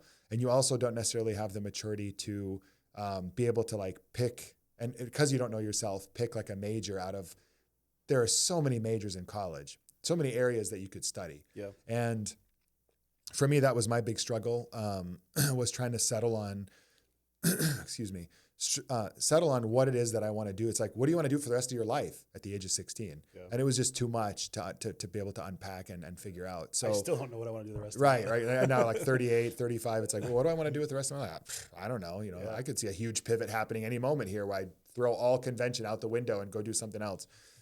Hence why we started a podcast. But, for me, I switched my major, man. I don't even know if you guys, the family, even knows how many times, because sometimes it's embarrassing. Like I was a journalism major at one point. I was an architect at one point. I think I switched for six times total. Yeah, probably 6, 7, 8. I was an engineer. I started off like in engineering, hated, like the opposite of you. Like I was immediately like, I was always like a history, political science, social, reading, writing, like argumentation. Stuff where you can argue maybe more like a lawyer, like a law kind of meant more pathway, humanities, ideas. But I also had a certain creativity that I think I didn't realize at that age. Like I like creative stuff, new things that are completely novel, where you're trying to problem solve something completely unscripted. Yeah. And that was something I would have known about myself had I waited maybe longer to go into college, maybe not. But I think, so I started off, engineering, biochemistry, then dropped the engineering to just biochemistry, took all my like pre-med prereqs, thought I was going to be pre-med for a while, was a journalist, an architect, was a business major, switched multiple times within business as far as what I wanted to do. Like all the time I was taking a full course load and taking classes, but it just wasn't like super aligned in one direction so you could efficiently just finish and get done with one major. So overall, I ended up finishing in, business, accounting, and political science, like double majored. But it wasn't the traditional path. It wasn't a 4-year path. It took probably 5.5, almost 6 years before I finished everything.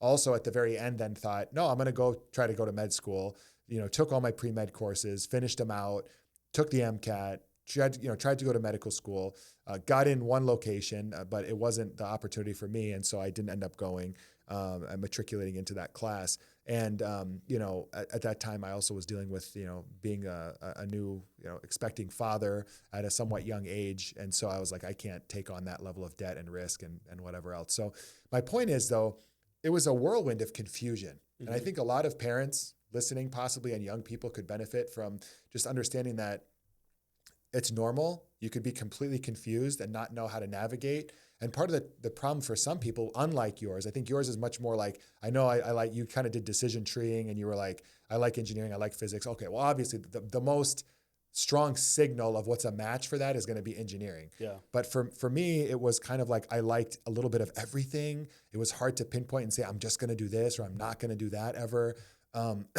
Ruling things out scared me because I was like, man, but that seems so interesting. What if that's my calling? This kind of like what's my calling in life kind of thing being attached to that major. Sure. And like what you said about learning certain, wisdoms as you get older and you get into like workforce and you've worked for several years. Now, if I was looking back, what I would tell myself is, okay, if one major doesn't resonate with you, I would have told myself, what are your core strengths or areas that you feel like you really do well in and enjoy, have a knack for and enjoy doing. Yeah. And now I've discovered myself much more at the age of 38. I have a real strong, I get a lot of enjoyment work-wise out of problem solving, whether it's technical or not, just problem solving. Yeah. I would say it has to have creativity. So problem solving, creativity, and then stuff where you get to have a strong human-centric kind of like focus, or not as much about widgets, but more about the impact a widget can have on people. Like those are kind of my three. So the creativity component, is it more like artistic creativity, or is it more like making something new, like making a new product? Yeah, it's I would very say technical, right? But it's not. It's new. It's not artistic. It's not like the artistic. Not crafts. Not artistic like arts and crafts. It's not the subjective creativity. It's more right. the creating something new, but it's has the some novelty. Objective inputs, and like the value is objective. It isn't like a subjective value. Yeah, I would say it's the novelty factor of creativity and the process of going from zero. Something about the process of going from zero to something new that never existed before. Like bringing the vision into reality. Yeah, okay. That for me is something just fascinating. Like that, I love that process versus marginal incremental improvements. Those can be problem solving at work. Sometimes is like, how do we marginally increase this process or marginally? But the idea of tip of the spear, these like, kind of, they're more almost like caricatures or symbologies about what you're doing. Like tip of the spear, being at the front line, being the whatever you want to call it, things that are truly not done before, or traversing new territory. All that I love. Like the whole idea is just, that's what gets me excited. Yeah. And then if it's combined with problem solving and has a human social element or a people impact that's clear. Yeah. So if I knew that at a young age, I would have known that the major itself is not as important, but what major can give me all three of those in one? That would have been my guiding light. Yeah. And so I just encourage parents and young people that are trying to find themselves and figure out what they want to do for the rest of their lives. You don't necessarily have to choose the major and then you are going to be an architect only the rest of your life. Or you're only going to be, if you go into engineering school, you're going to be an engineer and that's all you're going to do the rest of your life is code and sit. The idea that was given to me in my head for some reason was, you're going to sit in a room, dark, with a screen, with a bunch of matrix style letters, and you're just going to sit there and go and code for hours and hours a day, and your life's going to go by and you're going to be bored out of your mind. That was like the idea. But in reality, what I should have done, and thinking back now, if someone said, what would you major in if you were to go back and do college over again? I probably would say that I would do something engineering. And the reason why is because it combines problem solving, creativity. There's creativity for sure. And the human element, now that's where I maybe would have majored in engineering that has more of a social element to it. So maybe if there's a school out there that focuses on like product engineering, product design, or something that's related to something more social, and then just satiated my humanities, kind of scratch that itch with more like elective courses that are along the lines of constitutional law, history, poli-sci. That I maybe would have still double majored in poli-sci because I love that as a major.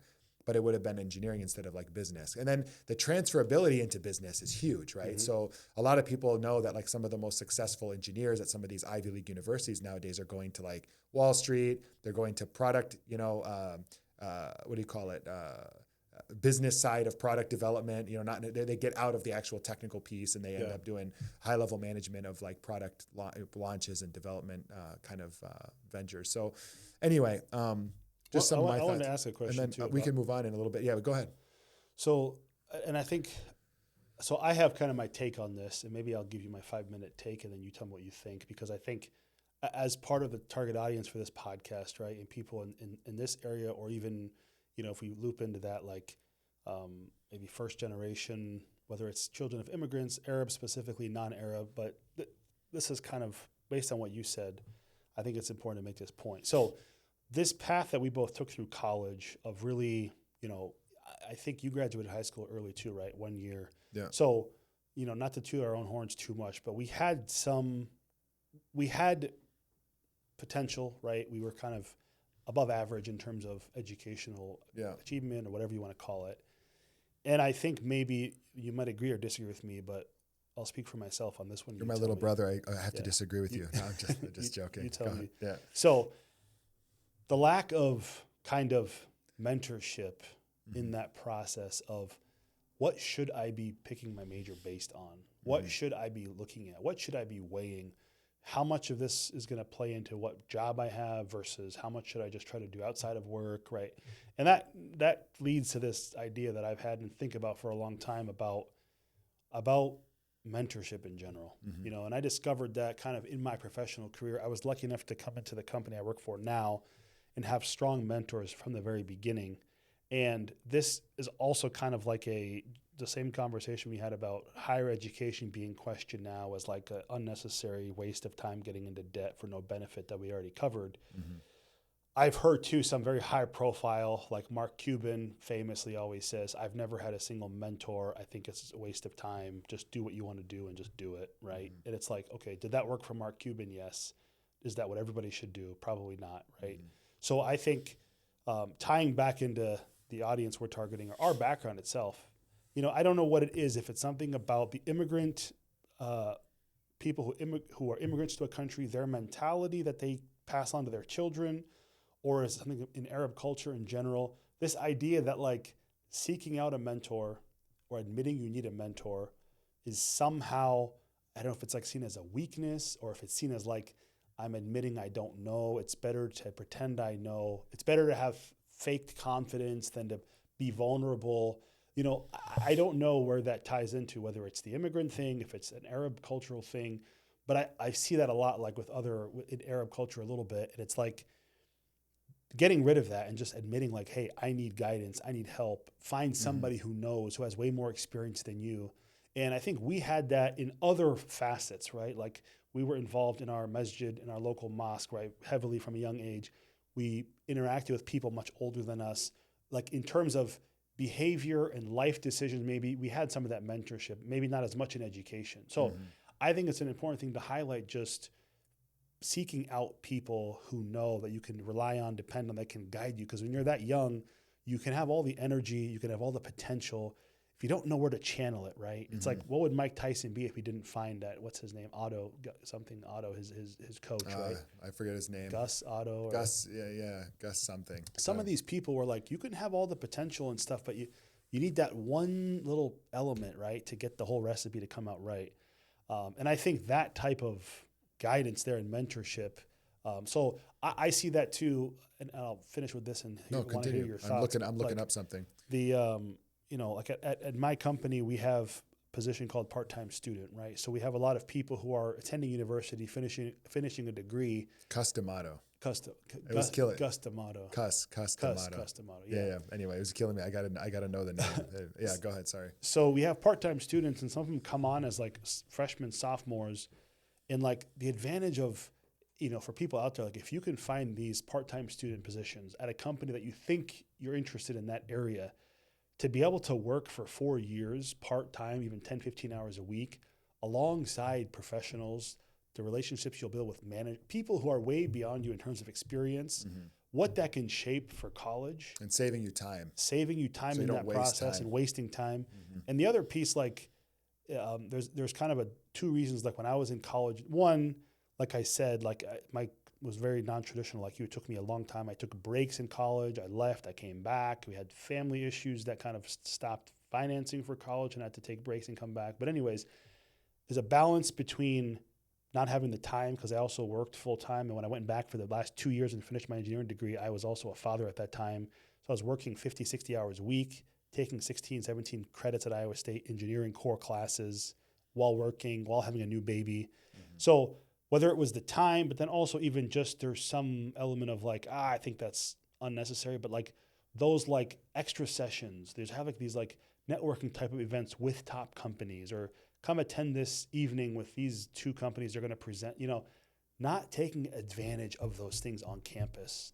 At a young age, you don't really understand the value of the network, mentorship, relationship. You know, like one of the best mentors I had in the past 7 years, like, you know, I was able to get a mentorship relationship going with someone very, very high up in our company. And it's like, I felt like I was going to talk to Mr. Miyagi every day. You know, it's like I'd come there with like this preconceived idea and he would deconstruct it, but in a way where he would never tell me what to do. He would just give me the right question. Like sometimes that's what it is when you're young. It's like, I don't really know what questions I should be mulling over even. He would just give me these are the questions you should be considering. Right. Answer these 4 questions. Based on your answer, you'll know. Yeah. That's a good mentor. A good mentor doesn't tell you. Because there's trust in my mind. They're trusting that you're intelligent enough to realize the obvious when it hits you in the face. Yeah. But they're helping you see the obvious so that you can then analyze it and digest it and let it hit you in the face. Yeah. And in my opinion, this is just my opinion. You don't want a mentor who tells you, do this. Right. You don't want a mentor who says, go do this, start investing in real estate, do this, find a house with this percentage. Like that's not a mentor should be helping you find what is good for you. Facilitate your path. By asking the right questions. That's right for you, yeah. So I think that whole mentorship thing, again, you know, I covered a lot there, but I don't know if it's a first generation thing, an Arab thing, but forget about feeling like you're inadequate or you're embarrassed or you have to show that you know. Just seek out people, whether it's in school, outside of school, everywhere. Yeah. Find somebody who's done what you want to do. Yeah. And go try to get guidance. Well, I think I would answer. I mean, I would just add to this. I would say that I don't think it's so much of an Arab or an immigrant thing. Even I would say it's probably a working class trap. Maybe. So, what I mean by that is, you know, how many kids who grew up in working class families, right, or people who are, you know, close enough to working class, you know, even if someone, I'd say nowadays, and even when we were younger, like a bachelor's degree person could still be kind of working class. It's not like until you get into like super professional class or PhD or doctor or lawyer or established engineer and, you know, whatever. I would say, and there are people who get a bachelor's degree, but then they kind of stay with working class jobs. They don't necessarily utilize their degree in a way that gets them into like the professional blue, white collar and above kind of class.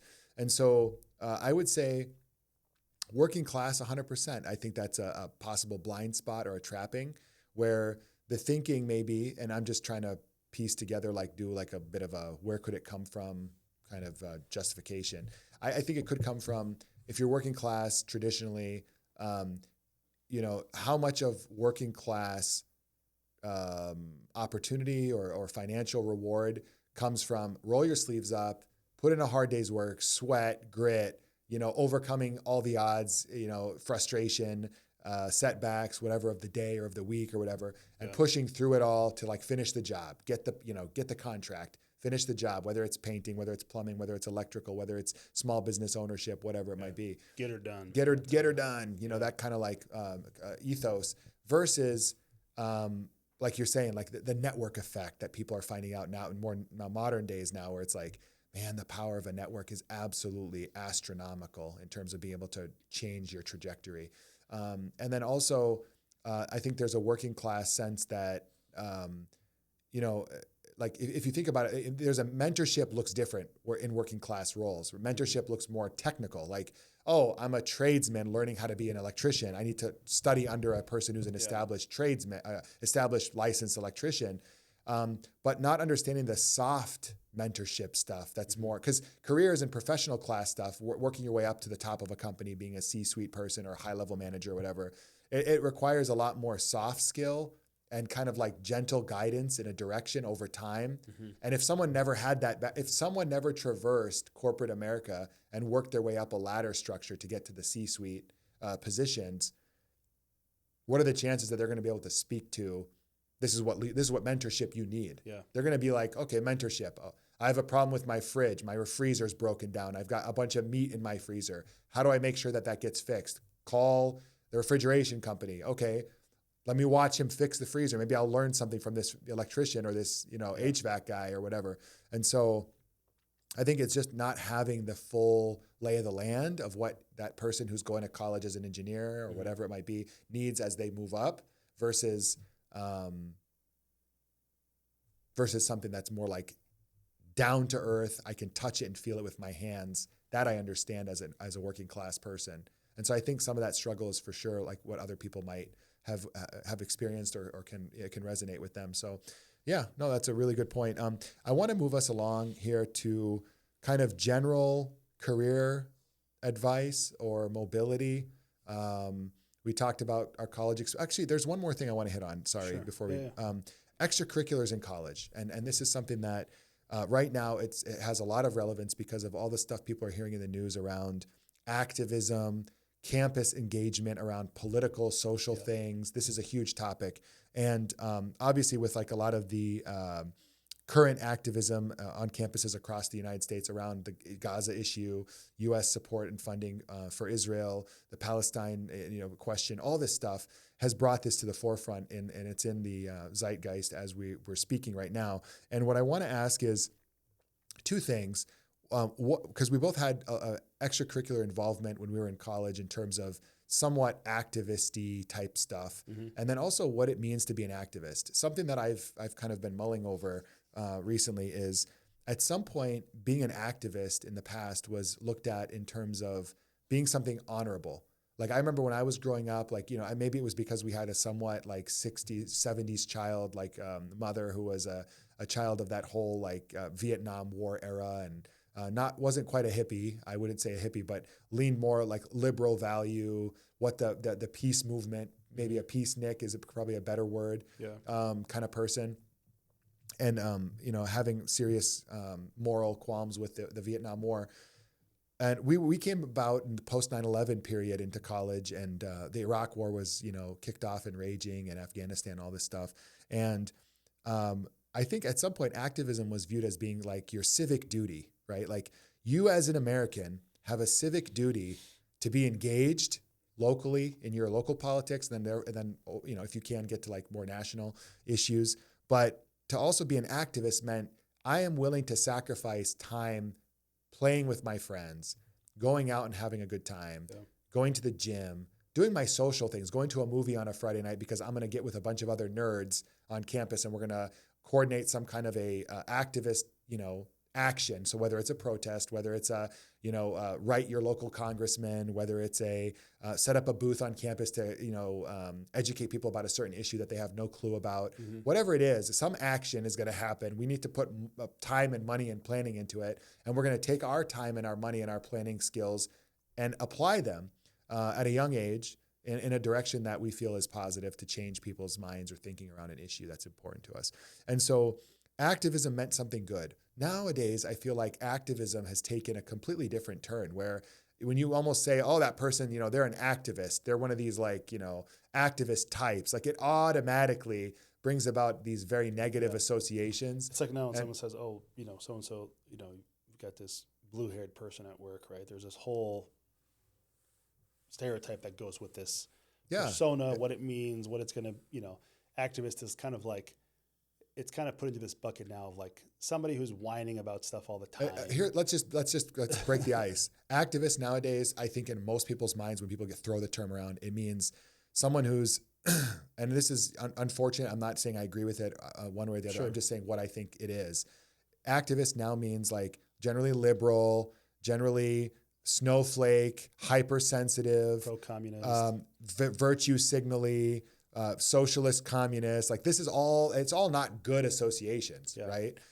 Versus a time where being an activist almost meant like you are a true patriot, an American who understands the writings on all the walls and the monuments that are in Washington, D.C., that wants to make their country better and dares to point their finger at authority and speak truth to power. That used to be like the ethos of an activist. What do you think about engagement and activism at a young age in college, and about the overall activist point I just made there about what it was and what it's become? So I think, first of all, my background in politics, right, isn't as strong as yours. I would say my time in college, I spent more in terms of maybe being involved in kind of more like religious dialogue type of discussions, conversations, debates, stuff like that. But I do think it's important to like have a frame of reference, right? When we look at what you're saying about activism today, a lot of the things that you would cite or people would cite as like good activism wasn't thought good at the time, right? The people who were like standing in front of like segregated schools trying to block the path for black people who first went to desegregated schools were activists at their time. They weren't generally liked by and large by the public. Right. They weren't celebrated in heroes. It's always time after we look back and say those were good activists. So I think that's another thing for people who are involved in any kind of activism today that they think is for a just or good cause, like this idea that, well, how come today activists aren't celebrated and in the past they were? Activists in the past were celebrated after their time. At the time, no, I mean, in general, right, it's a blanket statement, but in general, you wouldn't be an activist if it was popular by and large. You were taking a risk. You were always a minority. Taking a risk and taking a hit. Yeah, you were always speaking the unpopular point of view against power, against the government, against the current status quo, right? Yeah. So that's important to always know. Like activists are celebrated years later, right? Think of we always talk about popular culture references. You know, it's after, what's his name? Katsumoto in Last Samurai.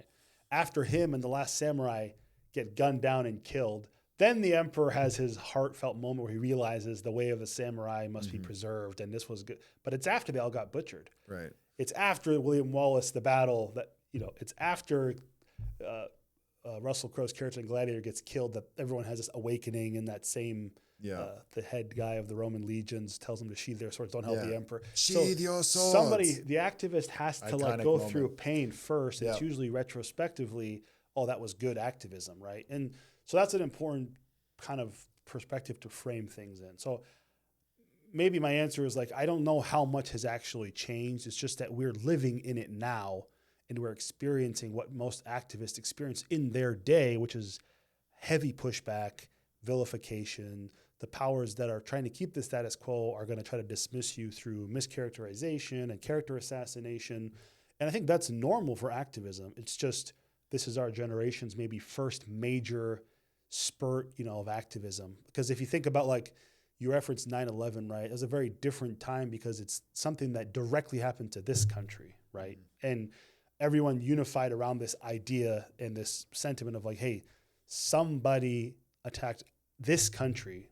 So there was no activists in terms of that incident. Maybe there was some activism later of hey, were there some pieces of information and documents and things that maybe got information that got withheld or something, or silenced by the government years later of how do we get the truth of all the details of exactly what happened. But at the time it's hey, this happened, everyone united as a country, nobody's pro their country getting attacked by anybody for any reason. So this maybe is the first thing in our generation where it's it's happening somewhere else. Yes, our country is tied to, Israel in terms of funding and this and that. So people have a side on either, people are taking a stand on either side. But I'm not so sure it's that frame of reference is actually changing. It's just we are experiencing it in live time, and activism always gets treated as, it always gets praised 20, 30, 40 years later when people have perspective to look back on history to determine who was in the right, who was in the wrong. So that's a general take. I would also say though, more specifically advice, if you're a college student or you're on campus or going to college, how much you get involved. I would just say, just be careful, because today is also a time that's much different in terms of, social media. And once things are, you put things out there, you say things, everything you say and post and put out there. If you put something online, it's permanent. You should assume it's permanent. Yeah. And you should assume that, you're going to take the consequences of whatever that is too. So I'd say be involved. We were both involved in certain things, and I was involved in some kind of political situations, more religion debates and stuff than political, but some political, but so I'm not saying you should kind of cower away and just hide in the dark, in the shadows, but just be aware and set some limits. Also kind of understand at a young age, you're very passionate and you're very, you're seeing things from a limited frame of reference. Also approach these things as, with an open mind, with humility and open mind. You want to learn, so be politically, whatever, socially active, but in an intelligent, responsible way. In an intelligent, responsible way. For yourself and for others, right? It's intelligence and responsibility, not just, it's for yourself, to protect yourself, for the reasons why you said. We live in an internet age now that's different than we were in college. When we first entered college, it was right before Facebook even launched, across the country. Yeah. Later on in college, I'd say then Facebook took off, but it was still very early. YouTube wasn't a thing yet, I don't think. So, different environment, right? And so being responsible for yourself and also protecting yourself, but then also for others, so you're not spreading really bad ideas, right? I mean, young people can also grab onto certain things. Conviction is high, and they're convinced that they've got a perfect answer for certain things, and then they don't see the nuance as much. But I guess let me real quick. I just want to do a sound check. Are we good on the recording still being live, going red, and auto switching is working? Awesome, thank you. I guess my maybe question to bring us back to the activism just a little bit more, then we'll move on to the final segment is. What are the benefits of activism from what you remember being in college? Would you advise your children when they reach college age to be activists? Not in a cringy term way, activists, but in the positive way that I think it's clear that we're meaning. I think there are a lot of benefits, and I definitely would be involved in the same. There's nothing I was involved in college that I would say, hey, if I went back, I wouldn't be involved in, and I'd probably be involved in more stuff, knowing what I know now. And to me, I think more so than like the impact that you're going to change U.S. foreign policy or any policy, whatever, is just getting passionate about something you believe in, learning how to research that, understand it, defend it, dig into the facts, right? Everybody in college kind of goes through this period where they're like a journalist. Like now everyone kind of thinks they're a journalist just because they read one article about something. But back then you really, if you were willing to go on campus and stand behind a table with a poster behind you, you had to know something about that thing. So it made you had to be engaged. You had to research that topic. You had to be no more than the average person walking by, or you felt anyways, right? Right. So that's a big part of it. The other thing, like the conversations I've had with people at those types of events who are opposed to my point of view, you know, without at the risk of sounding super cliche, is like at a young age, you think you know everything about what you're talking about, right? And you quickly learn, like, because that's the great thing about the melting pot university environment is like, I set up a booth, right, about Islam and about trying to preach and some political things in that thing. We have a booth and posters in this. And I'm an undergraduate student who's in his freshman year at Iowa State. And here comes walking a professor of political science and stops and says, well, what about this? What do you think about that?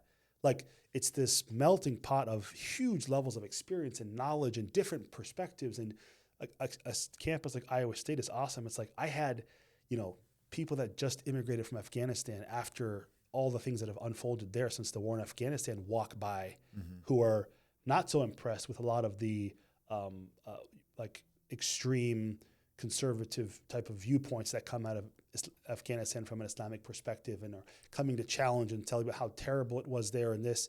And so you're going through this process of like, you know, when you have like you do like a hardness test and you have two materials, you can just try to scratch one with the other, and whichever one breaks away is the less hard. So you have your idea as a young, naive person who doesn't have a lot of experience, but you're passionate, and all these people come and scratch your thing, and you quickly figure out, where is my thing maintain its hardness, and where does this person have a good point, right?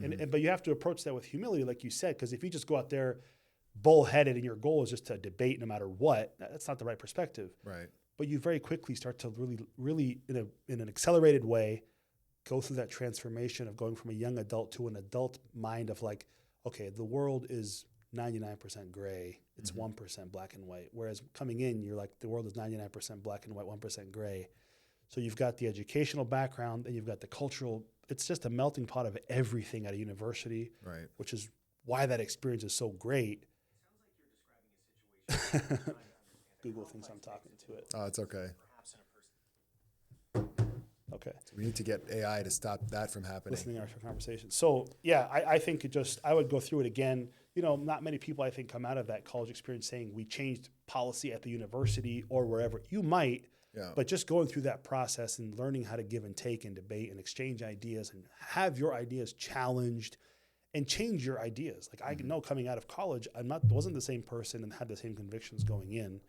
And then that humbles you, that makes you open to that type of thing. And it's a very just transformative process that makes you into an adult who's reasonable and understands that the world isn't just black and white. Yeah, I think on activism, a couple things I would also add from my perspective are, number one, I think everyone in America needs to chill out a little bit and give young people their space to be engaged.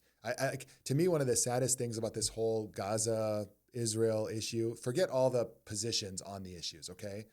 I have my personal views about the Palestine issue and very strong views about, U.S. support for Israel and our role in continuing this occupation and overall nothing short of like a hardcore, staunch group of people that are hell-bent on achieving their goals, which is essentially blocking the aspirations of the Palestinian people. I mean, they're diametrically opposed, and they're in this chicken cat and mouse game that has been going on for many, many years. However, I think one of the big misnomers in America is that it's two-sided and that there's like this parallel. There really isn't a parallel if you study it closely.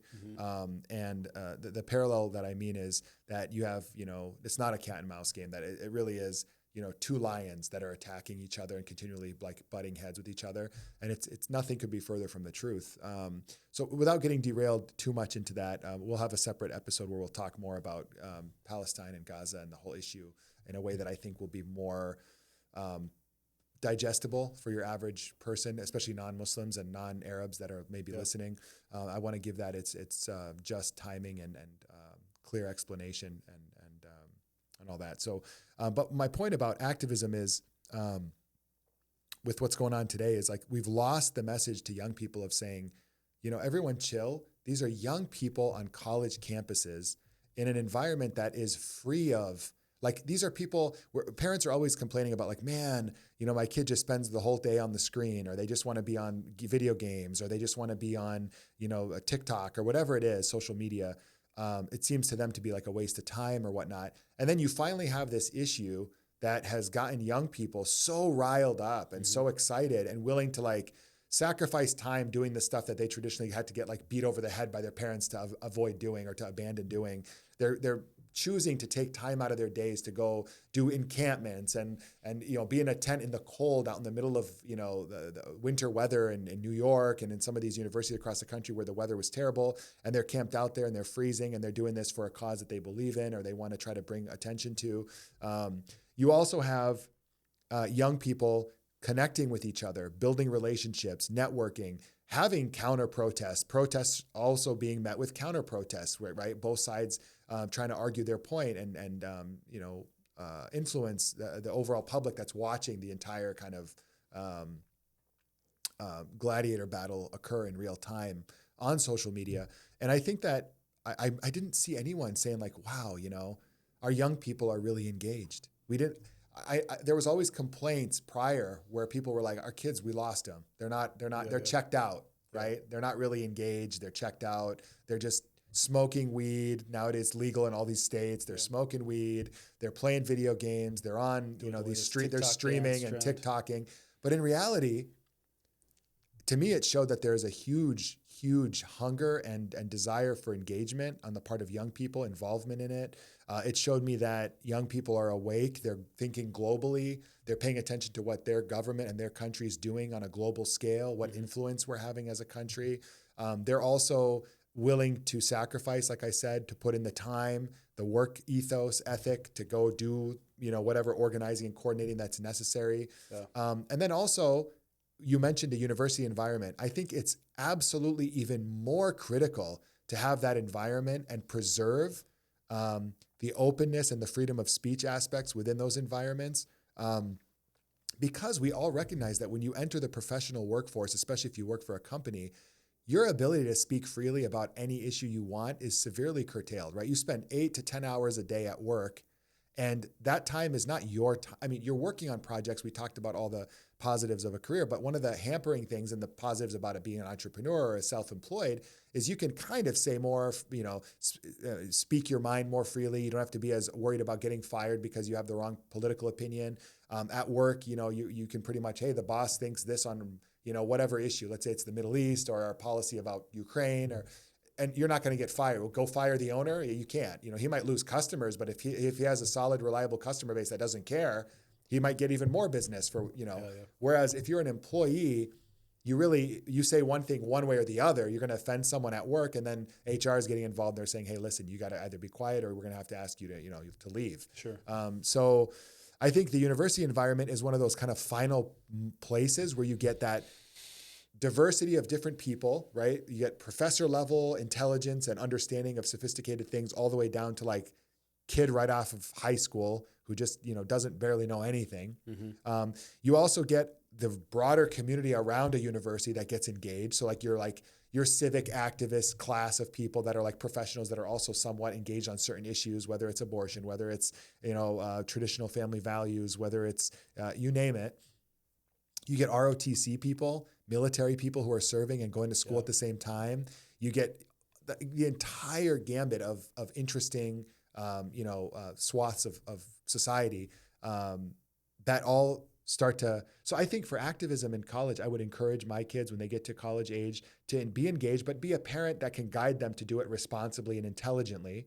I don't want my kid to be a Yahoo who's, streaking naked across campus, jumping on top of statues and yelling at the top of their lungs. You want them to be intelligent and well-behaved and actually have something positive to contribute. Whether you agree with everything that their stance represents or not, I think is beside the point. It's more about the fact that they care and are able to do it in a civil way. And I think the parents' involvement in this national dialogue that's probably being waged on free speech and campus activism, specifically about Gaza, but even it could be generalized about any other issue that might come up in the future, is how do we make sure that as parents, what I'd like to have seen is parents coming in saying, we want free speech. Everyone is entitled to their free speech and their opinion under the First Amendment.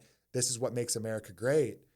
Now, we are going to be the guiding hand of adults to make sure that this conversation happens in a civil way, without violence, without, crossing any lines, in a mature way, university property, in a mature way, down buildings. Because any kind of destruction of university property, any kind of bad examples that can be brought up, which by the way, for those that may not know, that is a tiny, tiny percentage of the overall activist class and engagement class on. But it's something that can easily be pointed to. And it's immediately pointed to. Whatever your viewpoint is in any situation. It undermines you. You're undermined immediately. Yeah. Right? It undermines you. It makes people point and say, oh, look, they're violent. Oh, look, so-and-so, they destroy property. Oh, look, they're footage vagrants. Gets played over and over and people think, well, every single protest on campus is burning down buildings. Right.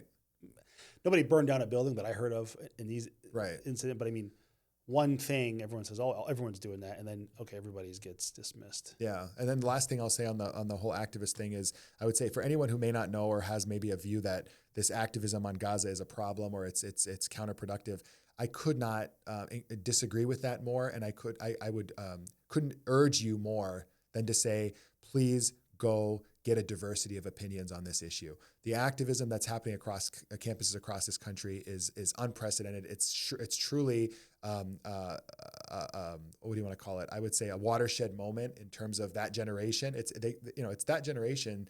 They view it as their Vietnam for the generation of baby boomers who remember that, and they're looking at it in terms of, this is our country, the United States of America. We have taxpayer money that gets funneled up into our government, and that money is being used directly in a way in support of another country's cause that has a very, very what do you want to call it? Tumultuous, to put it lightly, view from the rest of the world, the international community, around what's being done in Palestine and the West Bank and the occupied territories, et cetera. And people feel strongly about it. They feel like there should be some accountability. Where our taxpayer money goes should not be to support land confiscations and forced displacement of people. And forget October 7th, forget the whole what started this latest spat of escalation that occurred between Israel and the Palestinian people. I'm talking about the 75-year history and what's been going on over there. I would encourage you to dive into it in detail and go listen to sources that are not going to confirm your bias in one direction or the other. I think if anyone approaches, if you sit on the side of Israel and you're a big Israel supporter, or you sit on the side of Palestine, you're a longtime Palestine supporter, what both sides can do in America, okay? Fortunately, war has not hit America. We're not living directly in those circumstances. What we owe it to that conflict to do, at the very least, in my opinion, is for people on both sides to study the strongest arguments and the history from the other side's perspective and try to understand where each side is. And I would encourage you to do that so that at the very least, you can have a more mature and more productive conversation around any issues surrounding this. Yeah. So I would add to that too, just to make sure we're completely clear, or I'm completely clear, right? Depending on how many people see this episode, are to really make sure that people understand, like, this whole idea that anybody who is remotely taking a stance in terms of protest or social activism, in terms of being pro-Palestinian, is somehow pro-Hamas or okay with every single thing Hamas has ever done. Right. That is not our stance. And even the people who are being painted in that light, I mean, early on, even close after events of October 7th, right? I know we don't want to go down this rabbit hole in this episode too much, but just, I feel like I need to say it, like, it's a picture that's being painted to dismiss a bunch of people's opinion, right? Mm-hmm. We've been to many events in Chicago. After that event, you know, nobody is chanting about Hamas. Nobody is chanting pro-Hamas. Nobody's having some special Hamas flag. It's been painted now that anybody who supports the Palestinian people, the cause, is pro-Hamas. The same way you would say if during World War II, when the Allied forces were bombing cities in Germany, if you were out protesting saying, hey, we should do more to make sure we're not killing as many civilians in Berlin in the bombing, doesn't mean you're pro-Nazi. Even if we make the starkest, biggest comparison we could possibly make, right? Mm-hmm. So the people's words and stuff is being taken out of context in a lot of cases to say anyone with a kufiya, anyone that's pro-Palestinian, anyone that shows that flag, those colors, that's one and of the same as I voted for Hamas and I love Hamas. Like, that's the thing that for viewers who are watching who are not familiar with the other side of this argument, like you said, go educate yourself. People have been advocating Americans, American Jewish people, Israelis themselves. There's a large body of Israelis themselves who are in favor of a reasonable solution for the Palestinian people as a whole to be able to pursue their destiny and their rights. And that is not tethered to Hamas. That is not a, you know, you can talk about the Palestinian cause, and Hamas doesn't necessarily have to be part of the solution. They don't have to not be. That isn't a tethered thing that can not be untethered. And it's becoming a thing where it's like Palestine is a synonym with Hamas, which is not the case. Yeah, and that's one of that's actually one of the tactics of people who are staunchly pro-Israel and hate everything about the pro-Palestine movement, is that they know that there are certain, I'm just going to say this, we're going to go down this rabbit hole a little bit here because we've kind of hit it to some degree, is there are people who take advantage of an American public's pre-programming or predisposition or bias on associations with the Middle East. One of them being terrorism, the T word. The other one being, I would say, the association of Middle Easterners in headgear, right? Certain head regalia or headgear that associates with terrorism from movies, right? So one of the things that I think people need to understand, and my American brothers and sisters across the United States who are not Muslim or not Arab or don't really understand maybe some of the points that we're talking about or the culture, the keffiyeh, or the headgear that you see that people wear at these Palestine protests, or in general you see Palestinians wearing or Middle Easterners, it is a cultural headdress item. Like, I'm trying to find a really good, like, here's a cowboy hat, okay? So here's a cowboy hat. Hopefully the cameras are picking it up. Are we getting the cowboy hat? Yep. Okay. A cowboy hat was the standard headgear of many, and still is. If you go to parts of Texas, I was down in San Antonio. I've been to Houston, other places. People will walk around wearing a cowboy hat like it's a baseball cap that I'm wearing in Chicago, right? And and I didn't realize, in the Iowa, only if you went out into really rural farm areas, you might have people that show up in a cowboy hat because like there's a county fair with some roping and riding or something going on, bull riding. But otherwise, people don't generally wear cowboy hats walking around in the Midwest. It's maybe really rural Midwest. Maybe there are some states out there that I haven't seen that or been to that do have it. But in general, Texas comes to mind, right? Similarly, in the Middle East, people wear, older generations, I'd say young people don't anymore. They sometimes do for parties or for social gatherings, formal events, right? In the Gulf states, they do as normal attire, but I'm talking about like in Jordan, Egypt, Syria, Lebanon, these that are around proximal to Israel, the state of Israel. People wear, like for us, like grandfather generation, they wore that headgear. That's like even with the Middle suit, Eastern. They'd be wearing a suit. They'd be wearing a suit. Wear that. Yeah. Can you throw me that just so I can show people what we're talking about? I think this is a good point to just mention. I'm sitting on it. It's okay. Take your time. Here. Okay. This is what I'm talking about. So for folks who are watching this, who see this on someone in public, whether it's in Chicago or in the Midwest or at a college campus, this is not a threat to you. I just want to be clear. This is the equivalent of this. It's not in and of itself. Are both of these being picked up on the camera over here? Can you see these? This and this have a similar cultural and historical symbolism or purpose. And this one's changed. Okay, so I'm going to explain in a second. But they're both headgear. They were functional headgear in the Middle East for probably thousands of years. You see it even in the biblical movies of Jesus and Moses. There's this kind of headgear with like a leather band around the head to keep this on someone's head. And it was to keep your head protected from the sun. It was to keep your head protected from, to be able to wipe your face probably from sweat and other things. Mostly probably protection from the sun, I would say, in your neck from the sun. The equivalent of, you got like the Asian hat that people wear when they're gardening. It's like this giant.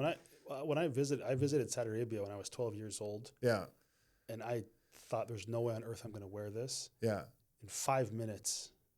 You were wearing it because of the heat. In the middle of the day going out in the sun, like your brain will boil in a couple hours. From direct heat impact if you don't have that on your head. There you go. So my point is, and what I'm trying to say here on this little rant is, this is headgear that is agnostic of political view in the Middle East. You could have... There's Arab Christians who wear that. Arab Christians wear this. There's Arab Jews who wear that. Arab Jews wore this or wear this. Like it is completely apolitical, controversial. Okay, outside of what now I would say people with a certain agenda are trying to promote a view in the United States that this is a problem, or because Hamas puts this on. Okay, Hamas puts this on in some of their televised, hostage releases, these videos. That somehow this means it's Hamas, or if you wear this, that means you're trying to emulate. It would be the equivalent of if there were a bunch of Texans that decided to release hostages from some kind of, Michael Mann movie scenario, and they had cowboy hats on.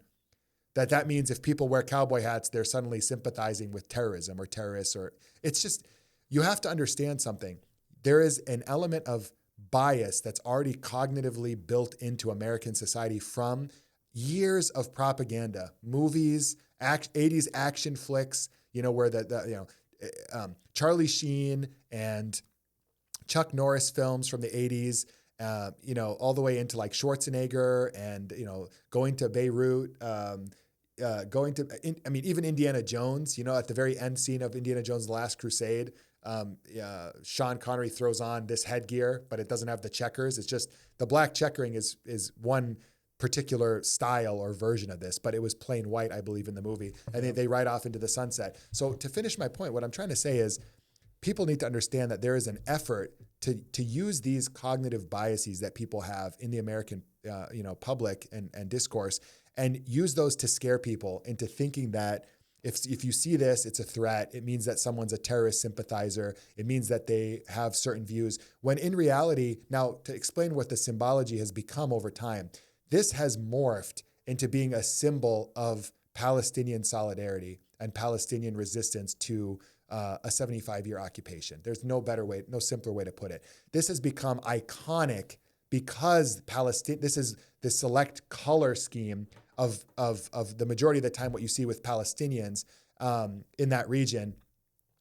And they wear it, and people picked up on it and wear it, even if they're not Palestinian. And they use it to show that they have solidarity or they have feelings of association or support for the Palestinian cause. And that is the most apolitical, simple way to put it. And if you see this, it should not scare you as an American. It should not scare anyone. And people need to understand that there's a lot of these associations that we have as consumers of Western and Hollywood, narratives and movies that they know can trigger people to just associate it with the worst case scenario. Yeah. This is why when we were growing up in the Midwest, there were occasional times, I'm not trying to overblow it, but there were occasional times where kids would say, hey, raghead, go back to where you came from. Raghead. This is something that people associated even back then in the 90s, long before anything else that's currently going on existed, that this was something associated with Middle Easterners. And so I just want people to understand that. We were talking about activism and what's going on in campuses right now and all the rest. People with a very strong agenda from the other side are using examples of a couple bad actors that show up to some of these protests and start chanting idiotic things. I've been to protests in Chicago, downtown. There were so many people that were Hispanic and people from the Jewish community, like Jews they had signs that said, Jews in solidarity with Palestine, Jews for peace, all these other Jewish community members that were showing up to show support and express solidarity with the Palestinian cause of self-determination and liberation. And they were, people, Europeans showing up to these protests, British people from all over the world. It was the most multicultural, peaceful protesting that I've ever seen or witnessed in that large scale of numbers in my life. Because coming from Iowa, I never imagined I'd see the entire downtown Chicago shut down with hundreds of thousands of people marching for this cause or for this issue. And it's an incredible change in terms of awareness, global awareness around the issue. And it's one that I think people need to understand. There is an effort to make it seem like terrorism, anti-American, criminal support, whatever, vocal or material support for terrorism, just for having a view that is opposed to the pro-Israel traditional view and policy of the United States. And so I just wanted to take a moment, because we hit on activism and because this is a hot issue right now in our country, to just highlight this and try to do a little bit of educating around what this means for people who may not know. Yeah. I would add to that too, like, I think actually your comparison to this hat is probably more political than the kufi, if you think about it, because you're not going to see some kind of a far left Democrat in Silicon Valley walking around in this hat, right? True. Already this hat has a Republican right vibe, whereas that is just, that would be more like a sweatshirt. Yeah. There's no political leaning. True. If someone says you wear a long sleeve shirt, you're a Democrat. People are like, what are you talking about, right? Right. A good example of that to wrap up this point is, and I think you're familiar with this story, but we had a mutual friend who was at Iowa State long time ago after the Columbine shootings happened in Colorado. And I think the next day, a couple days after, whatever, somebody showed up to lecture hall at Iowa State University with a trench coat on. You remember that story? The trench coat of days. I remember the trench coat days. The trench coat went out of 90s. fashion pretty fast after Columbine, right? Because that was like pinned with like early 2000s. Yeah. And the professor got up and started yelling at the student. Started yelling at them in front of the whole lecture hall. Was like, "You think this is funny? You're wearing this trench coat the day after the Columbine shooting," and then just went off. And this kid stood up and just yelled back at the professor. It was like, "I've been wearing this trench coat for the past 10 years." And he just stormed out of the lecture hall, right? So that's we go through these periods, and I know in American media now, this thing is identified with that. And I do think it's good that you point out, this is not, look at even the, what's that movie, American Sniper, or these military movies about people in Iraq and these countries. Even the U.S. soldiers start wearing stuff like this because it's functional. These have become popular. It covers for your functionality. Head. You can cover Hikers your face from the dust. Outdoor marathon triathletes. When there's a dust storm, you can. It's functional. So to untether those two, I think. But the last point I want to make about activism, to tie this whole thing back to your original point about just having a space for parents getting involved and at least being happy that their kids are being active and getting involved in civic and social issues. I think that's an important message to drive home with all of this, because we started kind of on campus activism and students, and in my opinion, your opinion about that age group. And, I think safe space has become a mock term now, right? Where it's like, oh, you need a safe space, right? That's kind of like you're a baby, we're babying people. But I think a better way to put it is before you go and actually do heart surgery on a patient, you go through a residency, right? And before you, go play in a real football game on a football team, you have a scrimmage team, you have practice, right? So all these instances in life where you have practice before you go do the real thing. Mm-hmm. So instead of there's a mockery now of we need all these safe spaces, right? Maybe that term now, just like comrade, isn't used anymore to mean friend, right? It has a connotation. So safe space has you're a snowflake kind of connotation. But the take-home message of that whole idea of safe space is like, what are the outcomes that young people gain from being activists and from being politically awake and involved and active, not in terms of activist as go burn down a building. We're saying being active in the political scene, your local political scene, national, world, and having a place in college where they can stretch that muscle. Yeah. That's the thing. It's incredibly right? enriching. Safe space now is dismissed as a dumb thing, but it's like, it's like a training ground. It's like a residency. It's like an internship for becoming a functional adult who can have their ideas challenged, challenge other people's ideas, change their point of view, see new data, so that idea of like it's a training ground, you don't want to take that away from young people, because when you remove that, then all you have is the algorithms. Then you get the outbursts and people taking things in their own actions, and you have people doing really extreme, crazy stuff. If they don't have a healthy outlet to debate and get their point of view out, and then maybe they'll be challenged organically and change their point of view instead of, doing something extreme like a shooting or something having crazy. Having a meltdown or outburst because they aren't able to handle it. Yeah, you want that built-in relief valve for society, for people to feel free to express their ideas and be challenged and be wrong or be right or be more convinced or less convinced in a healthy way, rather than let that build up and do something unhealthy for society. Mm-hmm. Yeah. And we'll spend more time on this issue of the First Amendment and the whole protest scene and Gaza and all this stuff. There's a lot to unpack there, so we won't be able to hit on all that in one episode, and I'd like to dedicate more time to that in the future here. To kind of close us out, so we talked about overall career, we talked about background, college. We start to get a little bit into career advice or mobility. Can you bring us kind of through the final stretch here of general career advice, mobility from your perspective as an engineer? Maybe some pitfalls, some advice in general for if you want to accelerate that climb up the ladder. And then also maybe just a little bit of some touch on early tech, cutting edge tech, I should say, in food and agriculture, some trends, rather, industry trends that you've seen that maybe the average person doesn't realize. Because I think a lot of people leave Chicago and go to Indiana, go to Wisconsin, or go to Iowa as they're going to other places for vacationing and leisure or work. And they just see fields and fields of corn and soybean, and they see these planters or these harvesters out there, these giant rigs, and just never really understood what's going on in terms of that equipment and kind of how important and how cutting edge some of the stuff is. So if we can hit on some of that and Sure. fit that in before we end, that would be great. So I would say from like the college transition into the professional world, from my background, my experience, advice I would have is definitely just take advantage of everything your university has. Like Iowa State has a huge like career services place. You can do like mock interviews for career fair. There's all kind of things they can set you up with. Like there's info sessions, different companies come on, just start that networking early. That's maybe the take home message there. Start the networking early. I've heard and seen many cases where someone comes to the booth their freshman year, they don't get an internship, but now they've kind of met a couple recruiters, and typically the people who come recruit for companies are repeat recruiters in most cases. They build a relationship. They might add that recruiter on LinkedIn. They might, every time, some of these recruiters are coming to the campus like twice a year, 3 times a year for different events. They might see them at those events. Hey, remember me? I came to the booth. You build that rapport little by little. Then, that company that you're looking for might have some kind of like an info session, they call it. They come a night on a campus and they'll buy pizza if everybody wants to come to this meeting.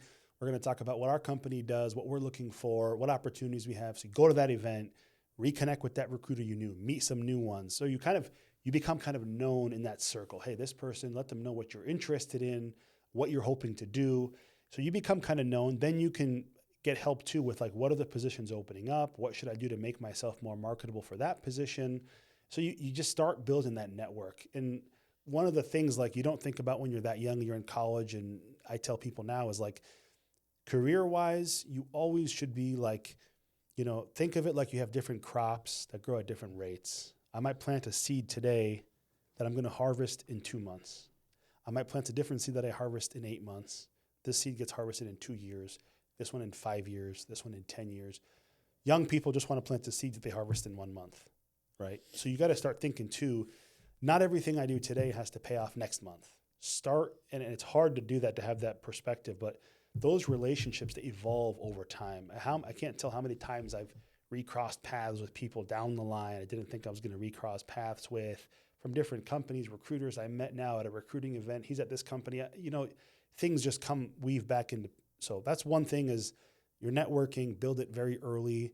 Don't think, well, I'm a freshman or I'm a sophomore, why would they ever talk to me?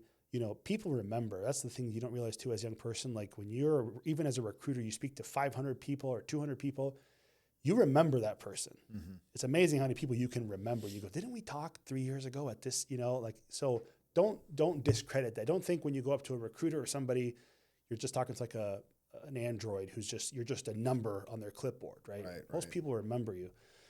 And then, so coming into then out of college, when you come into the professional world, I think just being really engaged, part of the kind of the thing that I've seen a little bit in mentoring younger engineers and stuff coming in, that's, you know, the don't do is like, be fully engaged. Don't be that typical young person who comes in who spends, you know, too much time on their phone or too much time, just be fully engaged, be fully immersed in what you're doing, learn, ask a ton of questions. Another thing I've seen is people coming in feeling like, hey, if I ask a lot of questions, people think I'm dumb. It's like, everybody here knows you don't know anything about this specific thing we're doing because you're new. If you did know a lot about it, that'd be weird. We'd be weird. People would be freaked out. Like, how do you know so much? We're leaking information. We got intellectual property just leaving the door. Yeah. Who knows what kind of stuff that's top secret NDA or CDA type of projects. Like, how do you know about this Why stuff? Is this getting out to the public? Do we have serious confidentiality breaches going on? Yeah. So ask a lot of questions. The key is just don't ask the same questions a ton of times. Like, write stuff down, be smart, ask questions in the right setting. Try to learn as much as you can. And then I would say in the first couple of years too, you know, luckily, like at my company, we have a rotational program. People can get hired in, and that's how I got hired in over 2 years. You do like 3 8-month rotations in different groups. But early on, try to get exposure to a lot of things. Try to figure out what you like. And as important, try to figure out what you don't like. And even the stuff that you don't like, try to get experience there because it can still help you. It can widen your base and help you get exposure to areas. Like, I might not want to be in manufacturing for my career, but it would help if I had 2 years of experience there or 8 months or whatever. It's beneficial knowledge to have. Mm-hmm. So don't just like hyper focus on, some people come in like, I want to do this, and they just hyper focus on that. Like, you know, you want to do this, but just think of your career as like a pyramid, right? You can only go as high as your base is wide. So the narrower your base is, you can't build that pyramid very high. So don't be so short-sighted. Be open to trying different things and figure out what you like, what you don't like, and keep networking as you're going those first few years. We talked about mentors. Try to get some good mentors the first couple of years to help you. And then maybe the last piece I would say as generic advice is like, just put in a lot of effort. You know, you could talk to there's a lot of motivational speakers and speeches now, but you can find a ton of content about this online, but just put in the effort. Mm-hmm. Right? When your name comes up in conversation, like, you should always ask yourself, if I'm not in a room, there's like 10 people that work either on, not just on my team, in general, that work in my sphere. Like, what would they be saying about me? Am I the guy who's always last to come up to speed on things? Am I the guy who's always like, whenever it's like a task is given out, I'm kind of like the hesitant guy to volunteer to take it on because I don't want to do more work. Like, what's my vibe? And if you have good mentors and you have good relationships with people you can trust that are in your area, kind of, you can ask them too, like, hey, what's my reputation? Mm-hmm. Right? People know it. Very obvious. Your reputation won't be a secret. It's either you're off the radar completely, which isn't good anyways, or you're on the radar for a bad reason or a good reason. But you should get pretty good feedback if somebody really works around you. What's my reputation? So you want to work on that too. And the more you understand, like, your reputation is, whether it's true or not, that's how people perceive you. If it's not true, you got to figure out why and fix it. If it is true, then you need to make some changes, right? Mm-hmm. So, but being somebody who gets stuff done, put in extra effort, you know, if you have to learn something, like I did that. I mentioned a little bit early on when we started talking that I got more into software development. You know, as a mechanical engineer, I took no programming classes in college. I never programmed outside of school ever until I got to my company. I spent a ton of hours outside of work teaching myself how to program because I wanted those positions and I wanted my career to go that way. So don't also be too transactional about, well, I'm going to put in my 40 hours and call it good. Like, you know, just putting in 10% more than everybody else has huge dividends, pays back. So and that's kind of generic. I mean, there's a lot of generic advice I can cover. I'd say the big thing really, you know, I'm at kind of the first level of engineering management, which is still pretty competitive to get to, but I would just say like the big thing I can add value to is from that college transition to like 2, 3, 4 years in as a professional. Those are the general things. Like if you do those basic things very well, you'll be way ahead of the pack, especially leaving college, coming in, taking advantage of that, all those things. Like those employers are offering so many things you can grab onto and take advantage of, and not many people take advantage. They either think, well, there's so many other people. It's, you know, it's not as many people take advantage of that stuff as you would think. Right.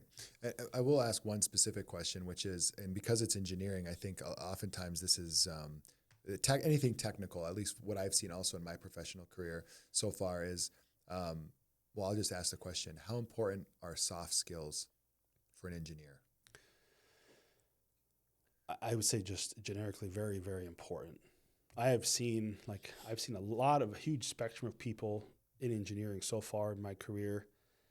I mean, there are certain areas where if you have very bad soft skills, if you're in a role that's like super hyper technical, you're developing some very, very specific models for some engine component or something that's so deep and technical, like other people can barely stomach to even work on it. It's so detailed. You might get away with like, hey, you know, this is Randy. He's over there in that closet over there. Crazy Don't Randy. bother him. No one he knows to how to crazy do those Randy. calculations. Yeah, but we need him because no one else on earth, but maybe 3 people. One is in Russia, one is here, and one is in South America somewhere. Yeah. Those people know how to do this. No one else. We need Randy. Yeah. Yeah. So there's that guy. But in general, it's more important, I think, from what I've seen, to have the soft skills. And I think, you know, one of the things I had, one of my early managers when I came into the company I'm at, when I got hired onto his team, we had lunch outside and we were sitting outside the building, you know, one of those like patio areas for lunch outside. And he pointed back at the building behind me and he's like, you see that building right there? I was like, yeah. He's like, do you know how many super smart people there are inside that building? I was like, yeah, a ton, right? It's a top company. And he's like, I have no doubt at all that you're going to ever encounter a technical question that some brain inside that building doesn't know the answer to. Mm-hmm. But how you work with other people on the team, how you communicate, you know, so many things in that umbrella, right? How you communicate out your progress, your risks, what you need help on, right? Communication across the board, how you work with others, all these things, like those are more important because once you get to a certain level, if you're in engineering and you're at a decent company, just any decent company, everyone in there is pretty smart. It's very rare to go to a decent company in a technical STEM field and go, we've got like 30% are just complete idiots who can't figure out anything. Like the bar is already fairly selective for intelligence and people are fairly technical already. Right. So if you want to differentiate yourself, but also make life better for people on your team, those soft skills are big. Because one of the things that people lose sight of too is like, no matter what product you're working on, no matter how technical it is, you have to work with other human beings to accomplish it. Mm-hmm. Whether you're putting a rover on Mars, whether you're doing some precision ag stuff like using AI to detect weeds from crop in fields. At the end of the day, it's done by teams, by cross-functional teams, nowadays on different continents. That is a huge part of the puzzle to be successful, is communicating with other human beings, no matter how technical the thing itself is. Mm-hmm.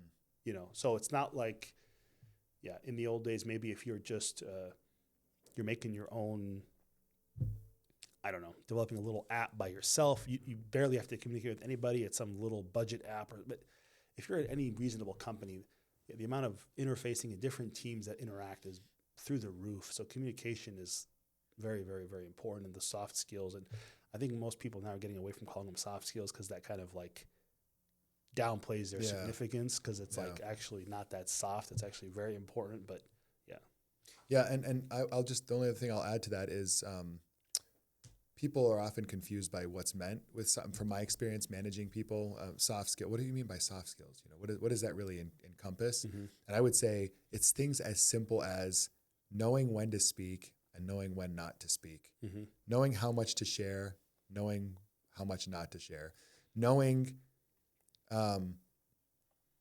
your audience. Is this an audience that wants a long answer, or a short answer? Mm-hmm. How much detail?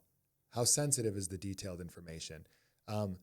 Should I invest the time to listen to someone that I couldn't care less what they're saying, but it's gonna create some kind of trust and investment of time that makes them want to then work with me and buy into me as a leader? How many water cooler conversations can be extremely helpful in building your network and your career mobility? Knowing when to laugh and when not to laugh. Knowing when to rant and when to keep it short. Like there's so many, it's simple stuff that if you can signal to people that you are a sophisticated communicator, someone who's able to be present, be engaged in the right level, the right magnitude, etc., and back off when needed and give other people moments to shine and encourage other people, then let them take the microphone, things like that. I mean, it's so seemingly simple. How you reach out to someone with a favor to ask, making it personable, making it polite, not being pushy unless you absolutely have to be pushy because they're not getting the message. Knowing those kind of how to navigate, a work environment that's highly matrixed and where you're asking things of people that are not necessarily your direct reports, that you're not their boss. You're asking for a favor from a support team that helps, but they don't necessarily have to do what you asked. Yeah. Or they could slow you down quite a bit if they got, upset with you or they're trying to be passive aggressive or there's some kind of broken relationship there. Yeah. So moving on to kind of take us home for the end of... I want to add one thing there. there. Yeah, sure. So I covered a bunch of general stuff. I'd say for a very specific thing, so if anyone listens to this and says, this is all just kind of general fluff type of stuff, it isn't really fluff, but younger people might think it is. A specific thing I'd say focus on early on, know your audience. Mm-hmm. I've been in a lot of meetings where some engineer is presenting something who's an expert in that thing, but he's presenting some risk on some project to managers, right? And he's, you see a bunch of times where somebody is getting so far in the weeds, right? And it's not the place. It's hard sometimes to stop the meeting and you don't want to cut somebody off. And now you're worried about kind of making them feel bad and getting them thrown off their game. But ask yourself, if you're presenting, right? And it's good if you get the opportunity early in your career to present and get that experience, right? To present in front of groups and other managers and stuff. But just ask yourself, who is this audience? What do they want? I've seen so many times where you're technical, you appreciate the technical details, you know the details. It kind of makes you feel good to show that I know the details. But it's hey, this manager, this meeting he's having with you about this risk on your one project, it might be 80% of your focus of the next 3 months as this project. It could be 0.1% of his focus of this whole month. Mm-hmm. He's just short and sweet.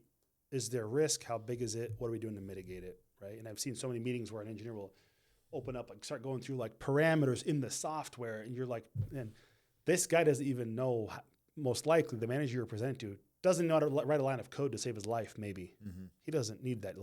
So knowing what level of detail to go into, the person I'm delivering this information to, what are they looking for? Just give them that. Because a lot of times if you're dealing with people higher than you, it isn't you might think you're impressing yourself or other people, but you're actually wasting somebody else's time, giving them information they don't need and they don't want. Right. So I think that's a much more tangible thing is know your audience. If you're presenting to a technical SME group and you're trying to get through a thing, go into the detail. If you don't, know who you're presenting to and what's the goal, what's the outcome, and cater your communication towards that.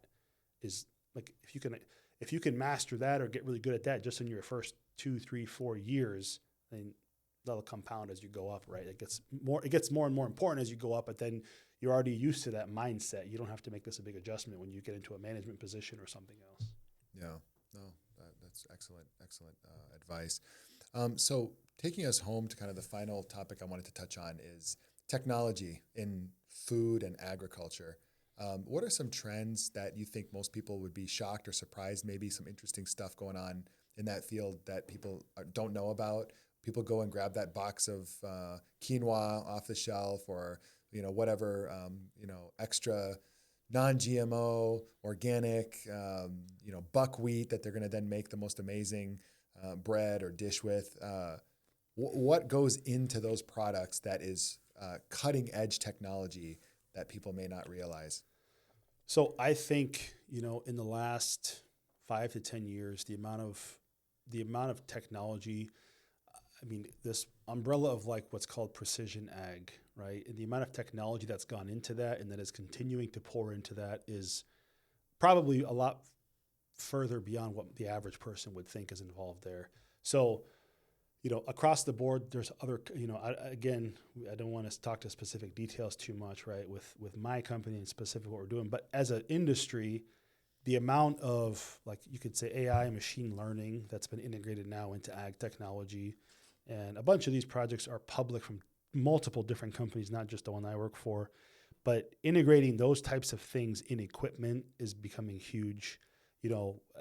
Nobody is unaware of the growing population versus how much land we have to make that food, the growing resistance of insects and pests to crops, and certain chemicals and things being in effect. Like, the deck is like stacked against food production, right? If you want to put it in a simple way, right? So all these companies now are trying to figure out now, how do we do more with less or the same amount of land?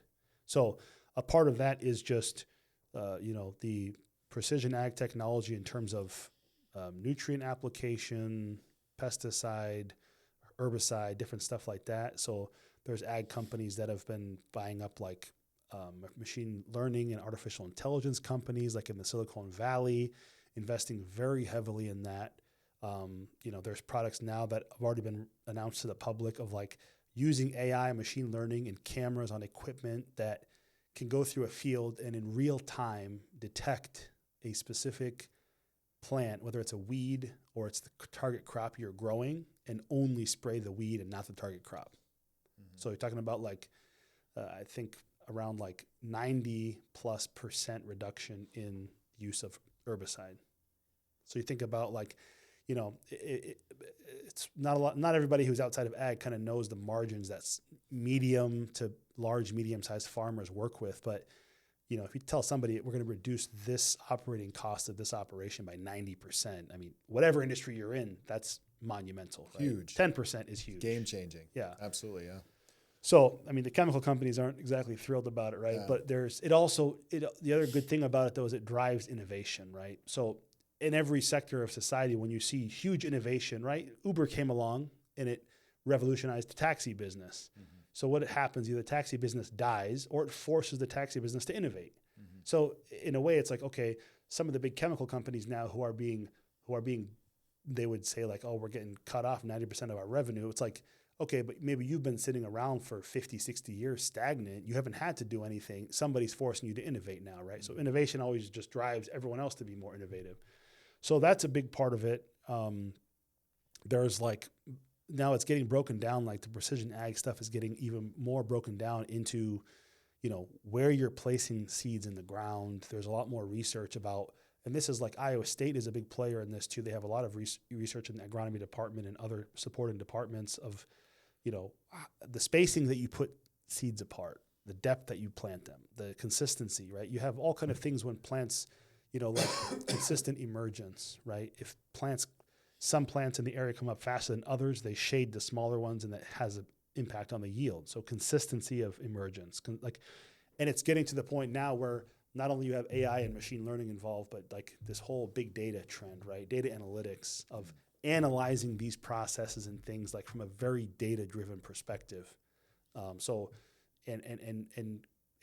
all of that tying into an ecosystem for a brand, right? Everyone is familiar with Apple, right? If I have an iPhone, I'm on my MacBook and I get a text message on my iPhone, it shows up on my MacBook, my AirPods sync with my Apple Watch, that whole Apple ecosystem, right? Yeah.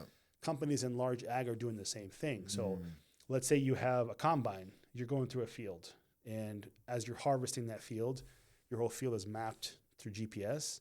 Your combine has in real-time calculations of yield mapped to that GPS location.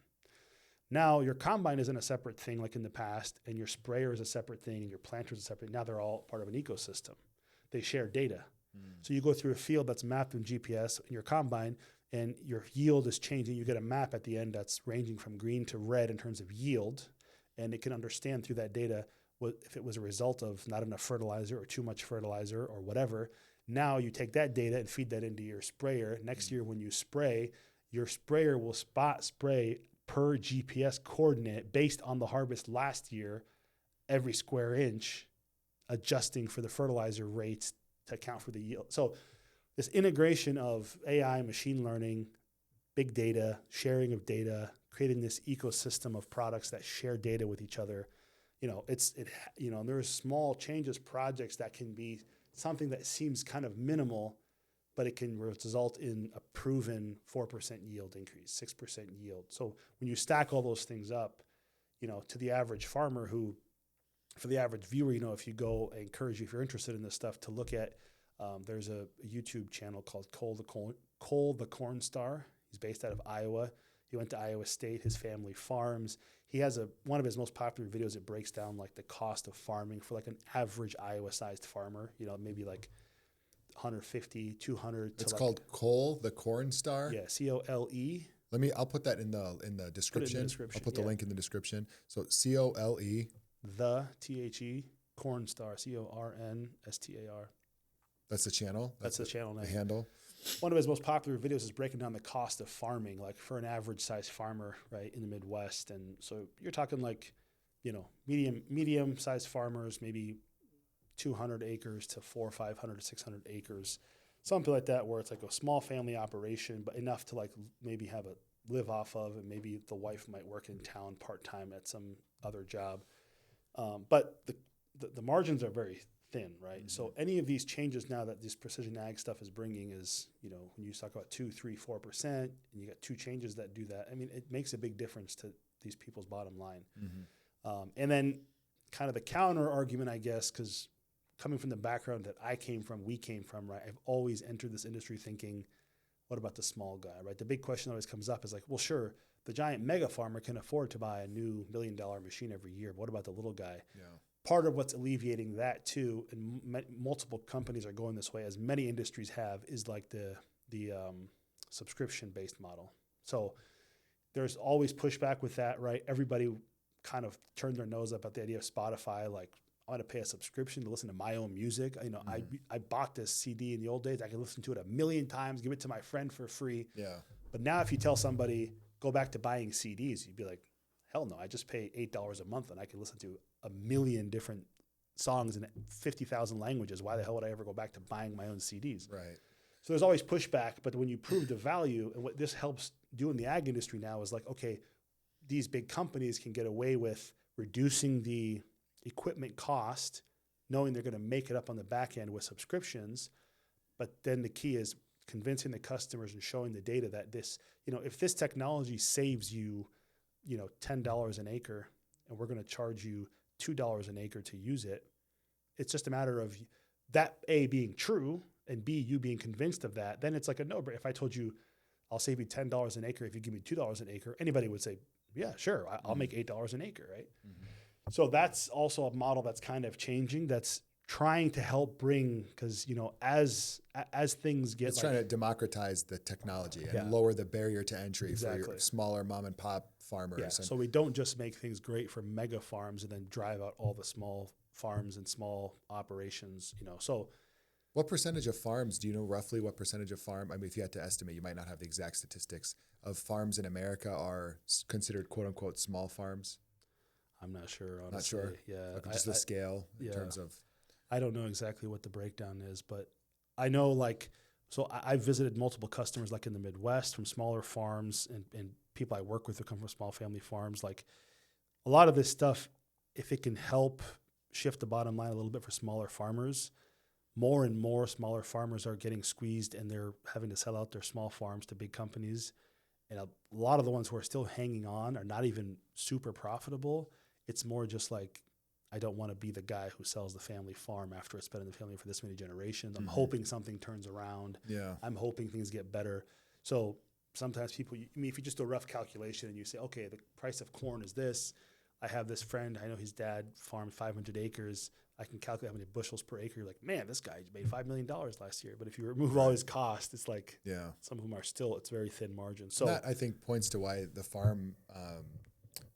farmers in general, and then farm community, farm demographic as a voting bloc politically, why they're such an important piece of the puzzle, but also why they, at times, I think to the general public, and this makes sense given some of the stuff you're describing, they can be a very price sensitive and market forces sensitive group of segment of society, because they're, like you said, if margins are very tight, right? I'd imagine. I mean, if margins are very tight, margins are everything for these people, these folks, and the slightest change in, you have all of a sudden major shifts in weather in a given year or segment, stretch of years. If you have price changes in certain key raw materials, like things that impact fertilizer and insecticides, pesticides, or herbicides, things like that, could have a fundamental impact on their overall profitability for that year. I mean, there's just a lot that I think if when you're dealing with small margins and you're dealing with things that are not always fully in your control, with weather being a factor in growing crops, it explains, I think, to people who aren't farmers, why that group is so heavily invested politically. Like they're very active politically. They're a huge block of people that, like, if you're a state that's big on agriculture, your senators, your Congress, everything's going to be so behind and supportive, or have to be, for that industry, right? In order to keep that voter demographic happy and serve their constituents. And I think it's just interesting to hear the perspective of yield and margins from the way you described it, and how AI is being leveraged, or big data is being leveraged. But it speaks to some of these things that maybe other people historically didn't realize. At the end of the day, too, it's like farming isn't the sexiest thing, right? Yeah. I mean, some of this technology, it's very advanced, very high tech. Like when we talk about, it's already been publicly announced at some big trade shows and stuff, right? Companies pursuing like autonomous large ag equipment, right? Fully autonomous. Right. There is, some of the stuff that's, it's been announced publicly. It's going to be coming, right? It's inevitable right across the whole entire industry very soon. But one of the interesting thing, like when we go and talk to like bigger farmers or bigger operations in other states, like Texas, for example, some of the public notion is like some of this autonomous stuff is going to destroy jobs, right? It's going to push out jobs on farms. So it's always like you don't hear the other side of the coin, right? If you hear how many large farm operations complain that we can't find the people to put in these vehicles, right? It's becoming harder and harder to find someone who even wants to operate, during harvest season, a combine for 14 hours a day or 18 hours a day, Sure. or planting season, right? And that you touched on it a little bit, and I didn't mention it, but like sometimes people not in the farming industry too don't understand the windows of opportunity that these operations work for. Like when it comes to harvest, I mean, I've sat and talked to customers and things where, one neighbor started harvesting on Monday, one waited till Wednesday, and that was the difference between that guy having to tap into his insurance because he went net negative for all of his crop because some storm came in and destroyed half the crop, or it rained too heavy, it made all the crop too wet. And that's just a couple days. And that's a couple You're days. talking about a couple days difference in terms of harvest. Yeah, you've got operations that this farmer's farming the whole year, and one thing that impacts 1 day or 2 days could change his whole profitability for the whole year. So those windows, which one of the things that, working in this industry too, from an engineering side, is very interesting, because it isn't like, I interned at a nuclear power plant, right, when I was still in college. And of course, they're like, you have the safety factor, but in general, there's not a ton of innovation going on. And a nuclear plant is basically just a giant heat exchanger, and that's water is boiling, right? So you're saying the Homer Simpson cliche about working in a nuclear plant is true? I mean, were you the one who helped replace the beaks on the birds that were clicking the one key and just dropping down while you're out playing golf? I mean, in general, there's a nuclear power plant is incredibly simple from one perspective, right? Yeah, I get what you're saying. It's the safety factor of like, if something you don't want goes Chernobyl wrong, to happen. Yeah. But there isn't a ton of, you've got companies like, I think Bill Gates and some people have some startups for like smaller scale nuclear reactors. There's new but those big general nuclear plants that have been operating for decades, like it's just maintenance, fixing, replacing piping, and keeping the place up and running and making sure nothing is going to have a meltdown. But like part of what's interesting in this ag field too is not only do you have now technology of precision ag is entering, where you have tons of like, AI type of stuff and high cutting edge level of technology. But you also have this like time constraint of like, you have to deliver these things for customers, and the reliability needs to be off the charts, because when we have this 2-day window, 6 hours makes a difference. 4 hours makes a difference. Right. So there's some stuff happening that, I mean, it's interesting, right? The more kind of constraints, I mean, there's times of the year it gets more stressful, of course, but it adds more interesting things to that problem where like we really have like, we're not making napkins at a napkin factory, right? It's something that has a huge impact in a small scale. When you talk to customers and stuff who've benefiting from these features and this new tech, when the technology actually adds value on the ground, it's like a rewarding thing. You're not just making a new avatar on Instagram, right? It's like you get the technology side, but also has a very real world impact for somebody who's it's helping their bottom line, could be saving their family farm. Livelihood, saving a family farm, and feeding people it's more like, efficiently. So with a lot of those things built together, hope that answered your question. No, I appreciate it. That was great. And one last thing to bring us home, and then I think we're at 2.5 hours, a lot longer than we thought we would go, but we'll bring it home and then call it quits for today so you can get headed out. I know you got to head back home and drive across the state, is when people are driving outside of Chicago and they're driving into the countryside, what are the seasonal, just real high-level summary? Right now it's April, almost April 1st. So at the time of shooting this podcast. Sure. So what are people doing now? You're out driving, you see giant equipment out there. Yeah. What are they doing now? Is there anything they do in the summer? What do they do in the fall? And then what happens in the winter? What are these cyclical kind of high level just trends of behavior out on the farms, on the fields that people see as they drive around the states that are in the Midwest? What's going on? Yeah. So, you see like, harvest season is a fairly narrow window. Planting season is a fairly narrow window, right? And people kind of wonder like, well, if this farmer's working like a month out of the year on these two operations or 2 months, like what does he do the other 10 months, right? So a lot of the things like... That's where rodeos and roping and riding and cowboying and hunting, and that's where all that stuff happens. Come on, man. Yeah. No, so start with planting, like spring. So planting, what happens in the spring? Right now, people will start planting, like we're actually getting some spring planters and stuff ready.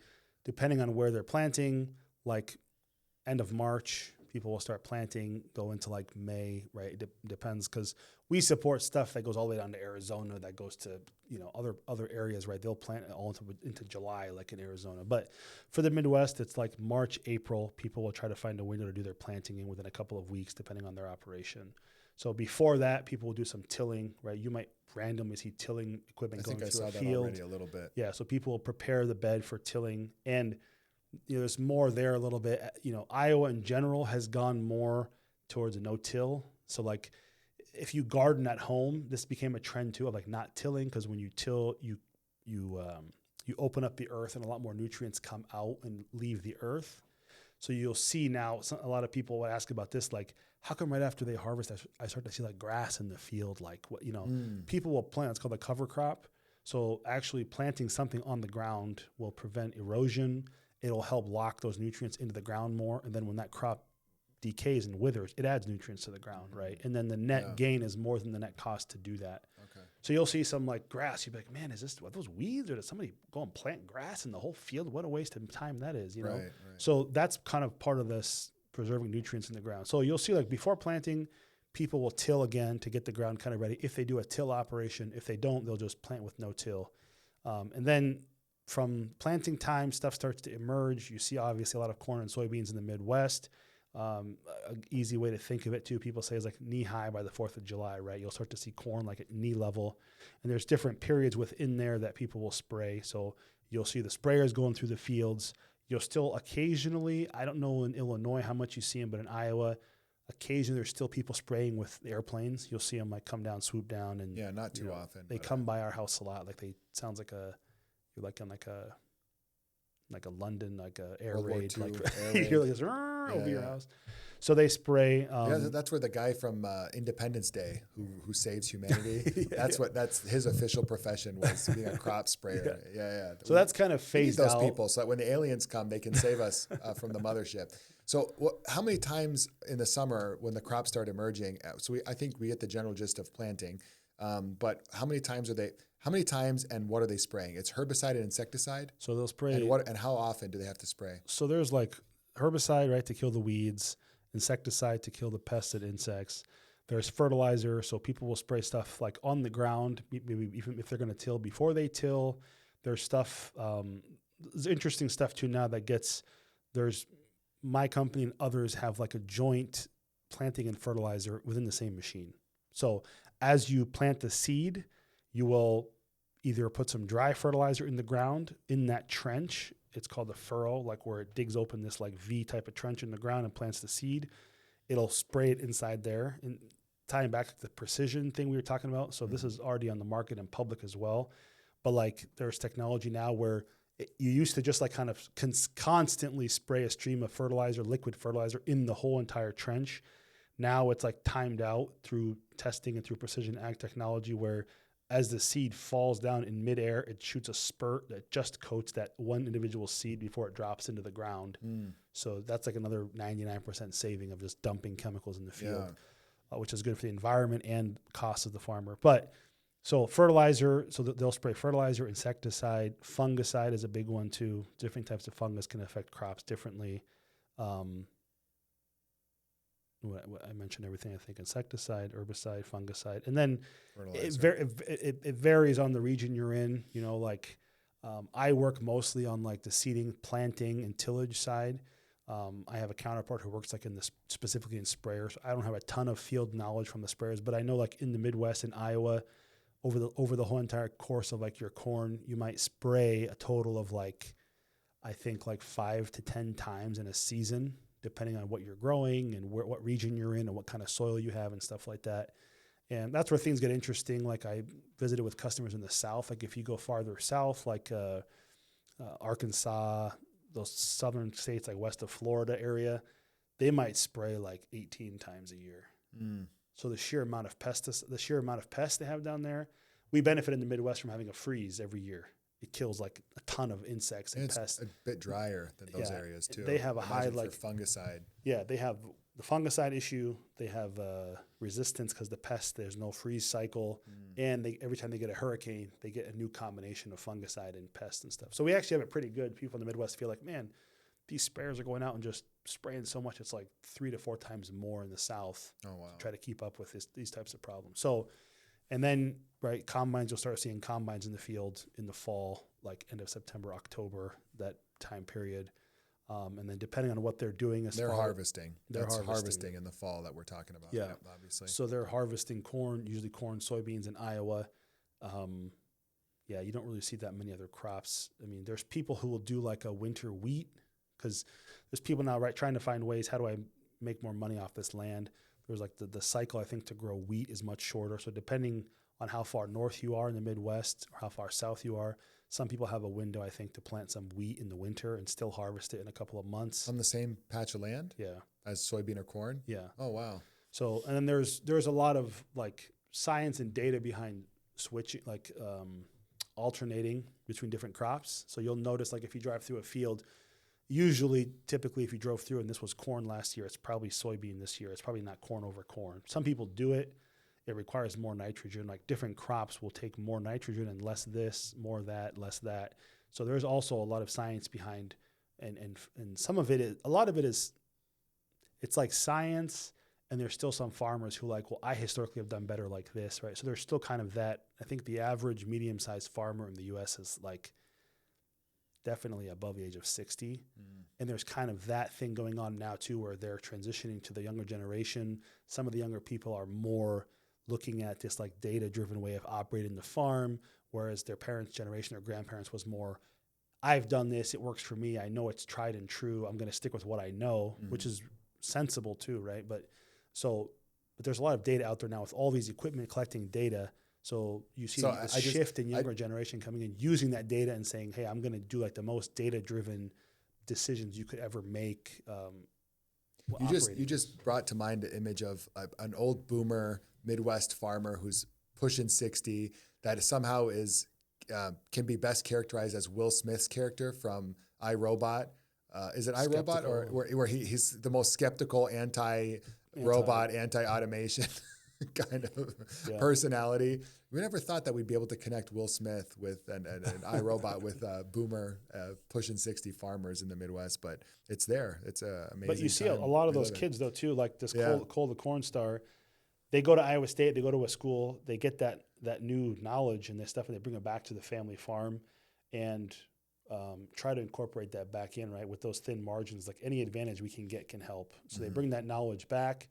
And then a lot of times too, it's part of the thing that these large ag companies like mine, you're always trying to bridge is, it's not just about how great of a feature you made. It's how do you make sure people are adopting it if it's too complex to learn, if it's too complex to implement. So there's a whole other side of it, which is, like not marketing, like customer support of like, hey, did we make this too user intensive where it's like not intuitive? And so there's all kind of feelers and stuff. Companies are collecting data like, okay, from these, why aren't people using it? How many are not using it and why?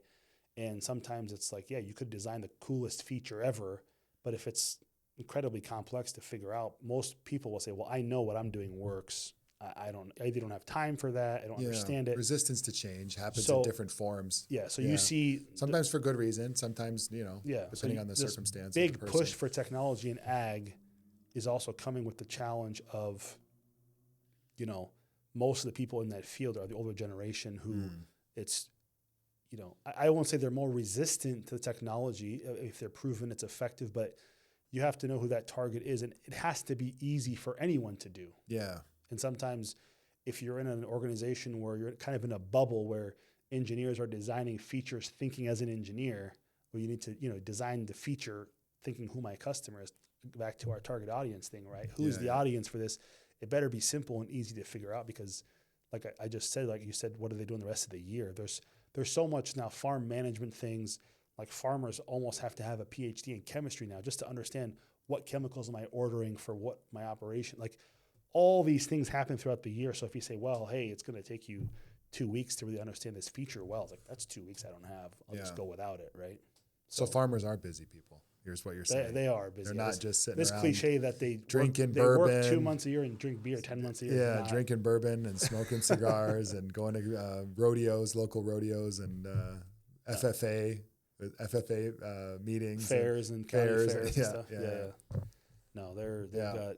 Now it's very complex now. There's a lot of data involved. There's a lot of like just farm management overall is a big thing, not to mention they're doing all their maintenance in the off season.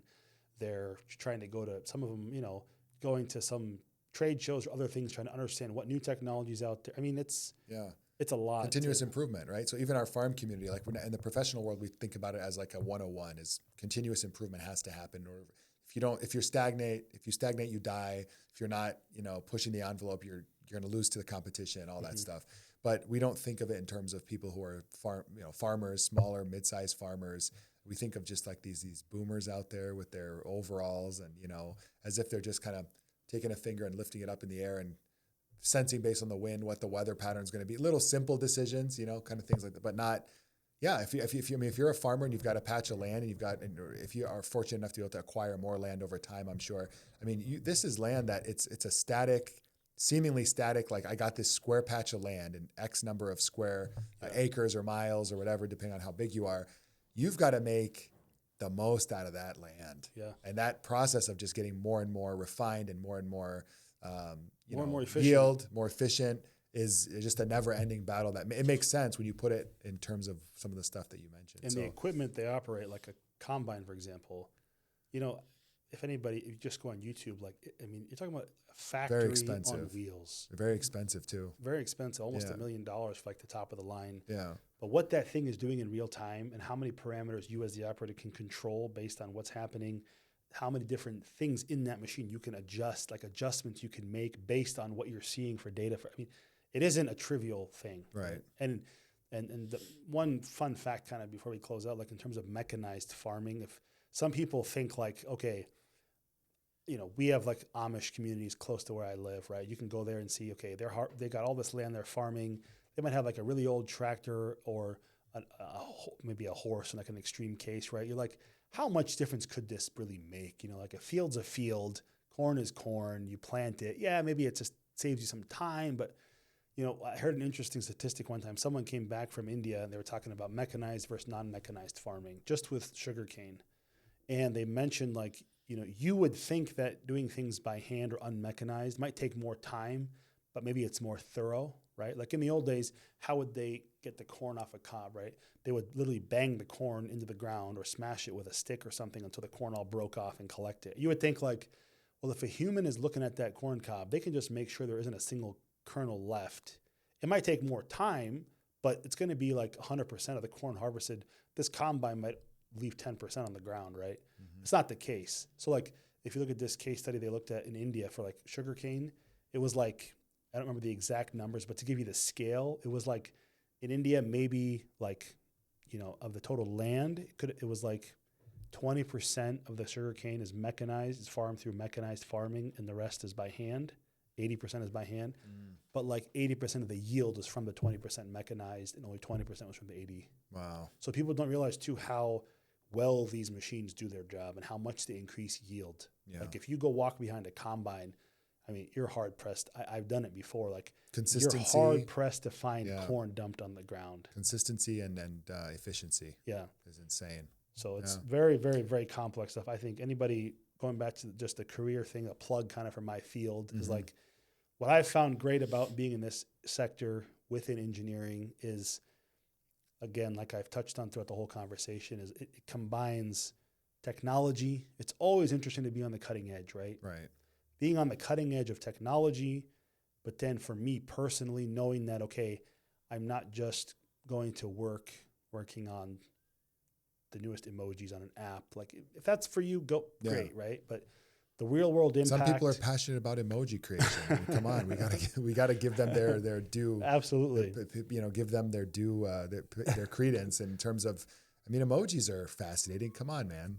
They're intellectually stimulating. There's PhD programs now. Absolutely. Emojis. Stanford probably has the best PhDs working on emojis right as we speak. There's some like Goodwill Hunting of emojis out there. Yep. So I'm going to see about a girl. He was really going out to the West Coast to make emojis. Probably. Yeah.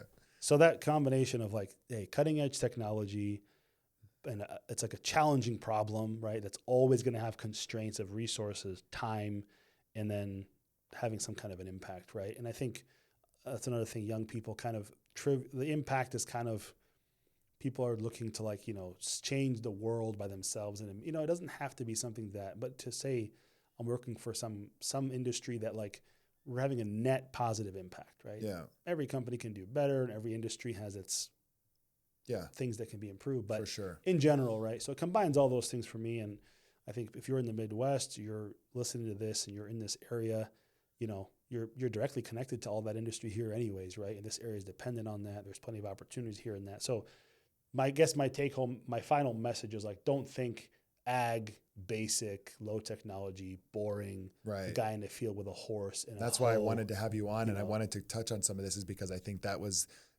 prior to you diving into some of these things and us just talking as brothers and having interesting conversations about our careers and our different areas of expertise and specialization. I never realized how sophisticated and how high tech food and ag is. Yeah. I always had that kind of stereotypical understanding, which was that it's so like, outdated plant. All right, spray some stuff. Like it's so simple seeming, like in terms of, but you've definitely you've done it justice in terms of painting a picture of the technology dependency, innovation, the value add, you know, in terms of not only to farmers, but all of society in terms of also food accessibility. And obviously as prices on food come down and stay low relative to other market forces, it's a huge benefit to everyone at the grocery store when you pull out your card or your cash to fill your grocery cart for your family, to feed your family. So thank you so much. Really appreciate the conversation. It's been an amazing exploration of some topics that even I didn't know anything about and learned something from. So even having known you and discussed some of this stuff with you peripherally over time. So thank you.